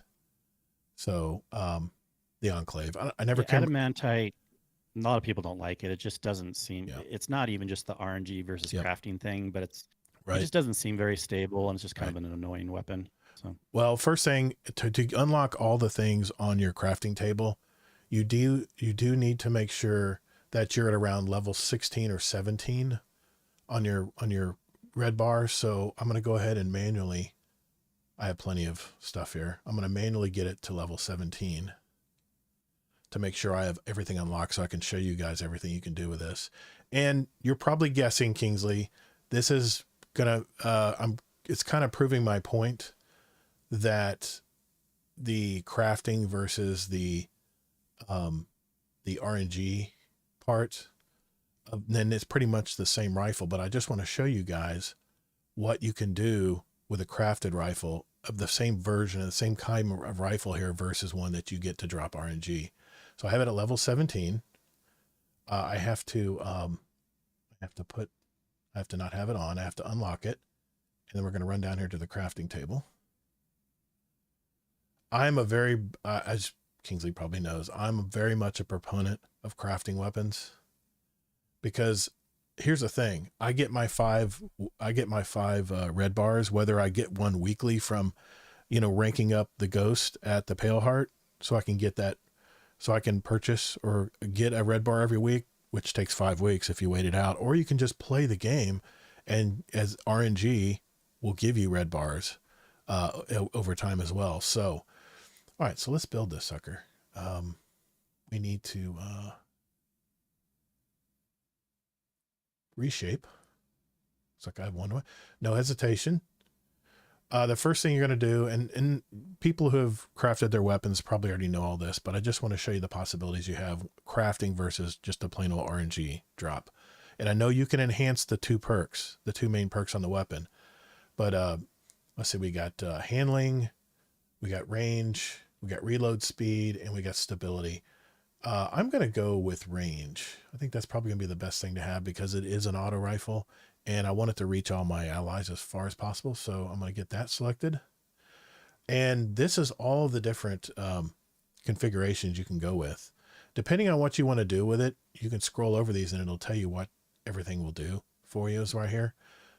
If you want to, maximize your range, I'd probably go with probably chambered compensator or hammer forged well, not hammer forged. I've already got extended barrel on. Probably go with, I would recommend maximizing stability on these weapons. All right, then we'll go arrowhead then. We'll go arrowhead. Because if you look at Light Jot GG, handling and range are about the same popularity, but handling's a little bit more popular than range. The adamantite has a lot less recoil direction. If you notice, it's straight 100 on the or 95. It's pretty close to up, and I think 85 is the base on it. But if we go with arrowhead break, which let's face it, I go with arrowhead break on a lot of stuff. And then here that's why on the adamantite they actually do recommend range versus stability. Yeah. Because these two weapons aren't exactly the same. They're a little bit. There's some differences, that's for sure. But I would probably go accurized rounds to get that range back. But you can go with steady rounds if you want to increase your stability. Whatever you decide to do here, you want rewind, reload speed, whatever you want to go with the mag perks here. You can go with bigger mags. Bigger size magazines, but I'm going to go with accurized rounds just because I'm getting a stability bump. Now I can get the bump in range as well. Now here's where it gets really fun. They have this little perk called psychic, or is it psychic? Yeah, psychic. Psychic, or is it physic? Physic psychic. Rapidly healing allies grants you and allies restoration for an improved duration. If you notice, this is a solar auto rifle. So this is a no-brainer for me for survivability, is I want to be able to give restoration. And if you've used any kind of solar subclass, restoration's the bomb.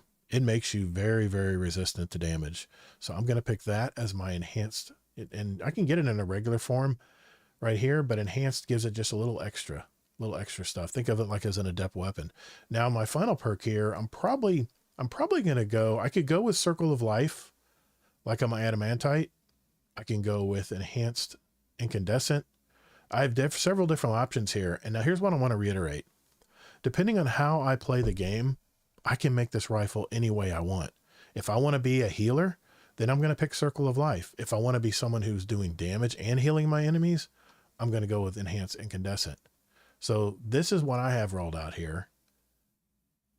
And then all I do is just build it. You can see what it costs. 46,000 glimmer, 17 enhancement cores, 2 ascended alloys, and 4 enhancement prisms. Here's the one thing I want to mention too, for people who have not crafted many weapons. Once I craft this weapon, there's no refunds. You can't swap out stuff and say, oh, I decided to go with this or that. Once this is final, it's final. If you want to come back and reshape the weapon, then you're going to have to pay for those perks again. And it's not a whole lot if you're swapping out perks, but there it is. Now we have a fully crafted restoration that I think is better than the adamantite because of this perk right here, granting restoration. Remember, adamantite is a, I believe it's it's not kinetic. I think it's a, pretty sure strand. It's a strand weapon. Okay. So strand. Yep. Now, granted, you can tie that in with some of your strand perks. Yes, strand. Yeah. I'm sorry. Yeah. You can tie that in with some of your strand perks, but I now, because of crafting, I have the best adamantite I can ever get. Plus it gives me restoration. So now you're probably asking, well, who cares? The reason I mention this is because I'm a big believer in crafting weapons. Some people have said that crafting weapons has ruined this game. I'm very much on the opposite end of the spectrum. If anything, if you get those 5 bordered bars to be able to craft, you get the weapon frames to be able to craft your weapon. You still have to rank it up. You still have to do all that good stuff to it. But the main thing I want to mention here is the difference between an RNG weapon. These are very, very similar weapons. They're both the same frame, but they're very different ways you can use these two weapons. One you can craft, and one you have to wait for RNG drops. And I love that you can enhance the RNG drops right now, but this is yet another argument that I want to throw out there of why we need to bring and craft everything in the game. Because think about everything that's in your vault right now. Think of all the duplicate weapons. I mean, I'm going to show you my vault here. Look how many of these I got. Look how many summoners I got. Look how many tenacious masteries I got. I mean, look how many duplicate weapons I have here. I have a ton of these Belisarius Ds. I've got a bunch of those. I've even got 2 of these scout rifles here. And of course, all my exotics take up the spot as well. But I got this from, this is a Braytech werewolf. It became so good that I have actually 3 different rolls of these as well, but they're not craftable. But imagine this, if everything in here was craftable, think of all the space we would save. Think of all the space we could instead of me having 689 spots out of 700 already taken, just in weapons alone, if I was able to craft everything, I would have so much room in my vault all the time. Because guess what? If say another season comes by and Headseeker's no longer any good in Crucible, they've nerfed it to the ground. And just say that another perk for pulse rifles came out that's really doing well, and they've actually buffed. If it's crafted, I can take it right back to that table, which I just showed you, and craft it the way I want. Granted, I got to pay for it, but I mean, nothing's for free in life. But this is the reason why I really wanted to push this example here, because I was thinking about these 2 different rifles. One is randomly dropped and one is it's craftable, and how different these rifles can be. Now, granted, I got very, very lucky getting those 2 that I showed you, but I bet there's a ton of people out there that have not gotten this kind of luck. And the one thing they have done, Kingsley, and you've mentioned this, is in Heresy, they are showering everyone with loot. So your chances of getting a good roll of these weapons is much higher. But I just want to mention, that's just a prime example right there of why crafting, to me, is so much more superior than RNG drops. Now, I know not everybody's going to agree with me, but I just... Yeah, because already people in the chat aren't, and I'm not either, because this is not a fair comparison at all. Really? These are totally different perks on the weapons. Totally different. In fact, Tajo also mentions no one likes Adamante. It just doesn't have as good a perks as No Hesitation. So if No Hesitation, crafted or not, it's a better weapon anyways. It has nothing to do with the crafting versus the RNG. Sorry. Well, the reason I use these two as an example, because they're the only two what they call recovery frames or support frames. I know, but it's the only two weapons in the game that matter. And because Adamante doesn't have as good a perks for that, and some other things, then people do prefer No Hesitation. And it's not because crafting; it's just because it has better perks. I didn't bring up my intention was not with maximum DPS of these two weapons. I really was not trying to do that. I was just trying to show the variability of in different ways I can equip the weapon for the style of game I play. That's the only reason I came up with that example tonight. So I might have been a little bit biased too. Yeah, but not because it's crafted, because it's a better weapon. The Adamante, it has better perks. So. Yeah. And Katsuo Vegeta in chat says, if you dismantle a level 3 enhanced, you get nothing back. So let's say you got an enhanced, I'm not going to beat this horse too much longer, guys. Bear with me. But let's just say I got a ton of enhanced weapons here. Okay, this one right here, the Redrix S-Stock. That's a bad example because I don't have it enhanced right here. It's the same one. I just have it enhanced. Let's say Sword Logic and Lone Wolf are killer right now.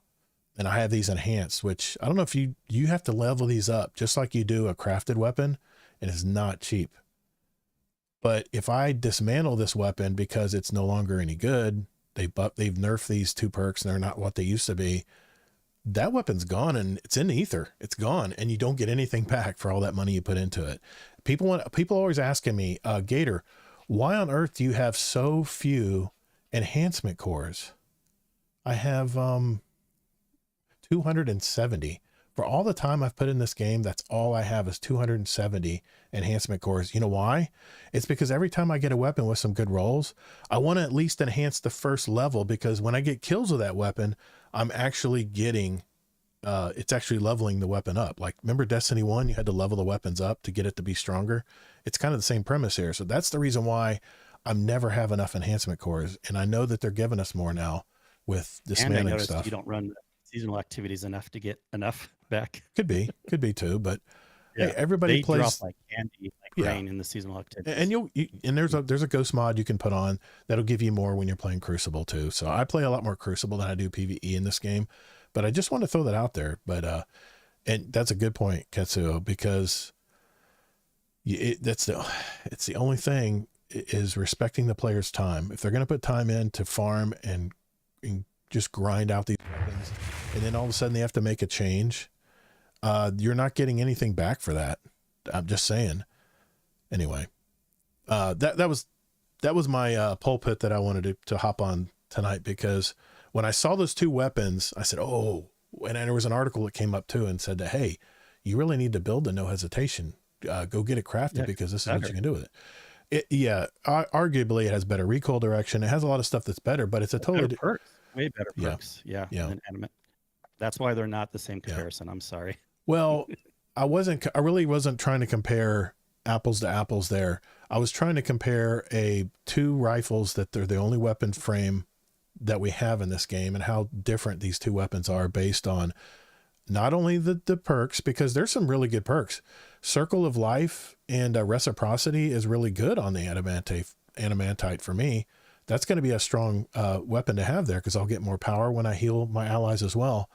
But just the fact that I have Incandescent and other options on the other one, because it's a different energy, makes it just makes it much better for me. But that wasn't my intent. I was trying to explain to you, for those of you who don't like crafting, I was just trying to throw you a bone out there of why this is just an example of how you have much more flexibility with a crafted weapon versus one that just drops out of the blue. All right, I'm going to shut up now. Thanks for indulging me, Kingsley. I know, shaking your head. I know, it's okay. It's all right. You can take Hazel's place and say it's not going to happen, man. Next week, come up with the 2 same weapons. There you go. There's my homework. No, thanks for indulging me, man. Because I just had that last minute. That's the reason why I was a little discombobulated at the beginning of the stream. But I just wanted to throw it out there. Just one example of many. So anyway, I think we got some questions from our community coming up here. So let's get on with that. We'll be right back. All right. Oh, I did a new commercial with Native. So I'll play that for you guys. Yeah, no dopamine hit. Exactly. Since I have my soundboard, I'll just go ahead and play this while I get prepped. This was a question for the show ad Native Raider and I did together.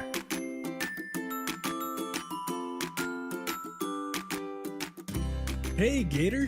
If I was to send a question for the show, where would I need to go? Wow, great question, Native. Can't believe you thought of that. You can send us a question for the show in our Discord at discord.gg/Guardian Downcast and enter it in our podcast questions channel. Or they can email us at guardiandowncast@gmail.com, or what I really like are those voicemails. So just go to guardiandowncast.com, that's our website, and hit that send voicemail button at the very top or the very right side of the page. Believe me, you can't miss it. Wow, Gator, there are so many awesome ways to send questions to the show.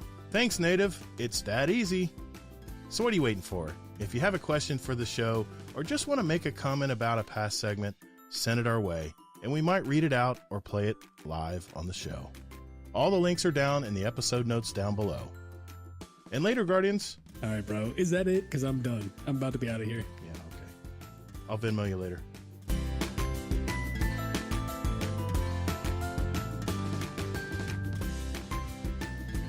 All right, wrap it up. Okay. I know it's cringy. I know it was meant to be cringy, guys. The music was meant to be cringy. So, if we want to roll through these as quick as possible, yes, as close to the top of the hour we can be done, it'd be better for me. We'll be good. We only got a few of them here. It is that time of our show, boys and girls, where we answer questions from you guys. We have our first question here in our Discord from Tajo Trade. He says, do you like the new, and he has it in parentheses here, maybe it came out last episode, I don't know, I don't really play, perk Demoralize? Would you prefer it over destabilizing rounds in general? That's a good question because I haven't used a lot of Demoralize yet. Have you had a chance to use that, Kingsley? I don't know. Remind me what it even is. We should look that up. Demoralize, what it does, I think it's like blinding. It like confuses the enemy, and you take less damage from the enemy, and I think they're less accurate as too. I believe so. Was that the perk? Are you looking it up? And then what was the other one he mentioned? What he's saying is it as effective as destabilizing rounds? Because we know destabilizing rounds works really good at buffing, at nerfing target or debuffing targets. So I should have done my homework. Sorry, I'll do that next time. Oh, that's all right. I we talk about the exhaust, but I noticed that on some of my weapons had that perk. So, Demoralize, precision final blows cause nearby targets to become weakened. And then what is the other one? Destabilizing rounds. And then can we describe that again? Destabilizing rounds also, if you throw volatile rounds out, which with certain weapons you can do that, but destabilizing rounds does the same thing. It weakens. I just am curious which one weakens more. You know what? We will get back. Weaken targets nearby or just the target you shot? No, it weakens targets nearby as well. So you're saying Demoralize just weakens the target you're hitting with precision hits? No, it says nearby targets. So it sounds like it's a lot. Sounds like it's a lot the same. You know what? We'll test it. Tajo, and we'll let you know. We'll let you know next week or in a couple weeks when we get back from our roundtable episode. We got another question here from Darth Noodle. I'm making a return to Destiny, and I did what any normal person would do, and I deleted my entire vault and reset back to white armor. What weapons and armor should I be going for first with all the new buffs and nerfs since I played last? I'm a hunter main, but not exclusive. That's another good question. And why would you dismantle all your stuff? I mean, I know streamers do it, but damn, it's a lot of work. What should he be going for first, Kingsley? He's got white armor and weapons. Where would you send him first to start? I know, just wide open, right? You don't worry about it. You just play, because unless you're doing end game high end content right away, which you can't if you've deleted everything. No, you just start getting whatever. I mean, it'd be 1900, right? I'm being too practical here, but just go for the type of weapon types that you prefer. So once you start getting some good pulses, if you like that, or scouts or hand cannons or whatever. I mean, I get it why sometimes people would. It's kind of like starting over. You've done this before with alt accounts. I do all the time. You're starting from scratch, and he just did it, deleting everything or whatever. Versus, basically an alt account. Same thing. So since you've played at least at some point before, maybe you kind of know what you want to go for or things you've had before. I would say, unless I'm understanding the meaning of the question, but think about the best exotics or fun weapons you had before and go for those again, because if you just wanted us to tell you something new, well, that had nothing to do with you deleting stuff anyways. So I guess I'm missing the basis of the question. I'm sorry, man. You can write us back. No, I took it the wrong way. Yeah. I've done this several times, and I usually have a pattern of stuff I usually go to. When I'm first starting out an alt account, I'll first run the campaign, because if you run the final shape campaign, which let's face it, they're going to light match you. They're not going to make it where it's too difficult.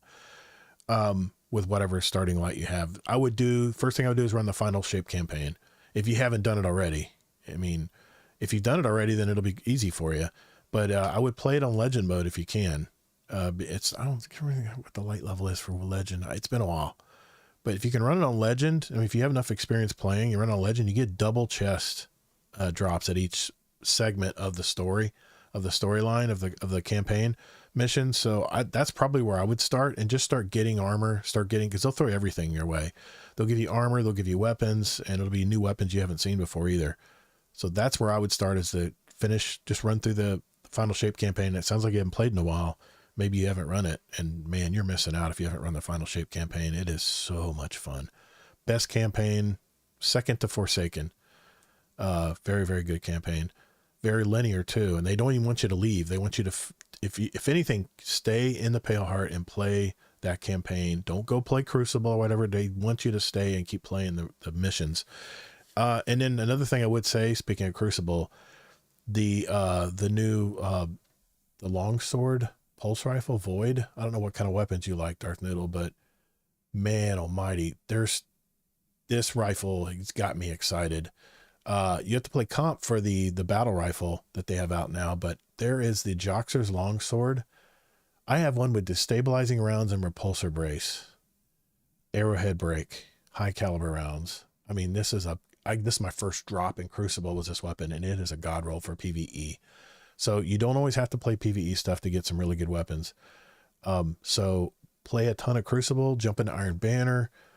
Joxer's longsword drops at the end of a game matches, and you can, as you get engrams from playing Crucible, and it's double this week, by the way, go and turn those in. It only costs 1 engram, no glimmer or anything, and you can farm that Joxer's longsword. That's one thing I would definitely jump on really quick. And as you get exotic engrams, I would, what you can't pull out of collections that maybe you've been out a while, you can go to the Monument of Lost Light. All the past exotic, a lot of the past exotic weapons in there you can buy. They're not cheap, and you do have to have exotic ciphers for some of them, and spoils for some of them if they come from a raid. But that's a place you can start as well to start building up your exotic weapons. And now if you want exotic armor, you take those same exotic engrams to the Cryptarch, and you can actually farm those exotic rolls. Now, if you have they've made it real easy to get exotic armor now. If you have the ciphers, which you can get, you can go to what's the dude every week it comes, Azur. You can get a mission where you can earn exotic exotic ciphers. You can do it that way. They're actually in your season pass bar, I believe at 50 or 60, I think. You can get them there. So there's all kinds of ways to get some of your some of the new armor, exotic armor, and if you've missed out on some of the exotic weapons from past seasons and even Final Shape, you can buy them from Monument of Lost Light, but they're not cheap. So you might have to do some glimmer farming. So it was a good question, actually. One I've done a lot because I've done so many alt accounts. I like leveling up stuff and building up my character. We have one non-Destiny question here, and it is again from Tajo Trade. What is one of your favorite actors, and what is your least favorite movie of theirs that you would choose to watch if forced to? To answer quickly here, I'll just go with Harrison Ford. Not necessarily my favorite, I love but Destiny. one of my favorite. And then, yeah, exactly. Or even Kingdom of the Crystal Skull or something. Yeah, those are both bad. Those are both bad. Yeah.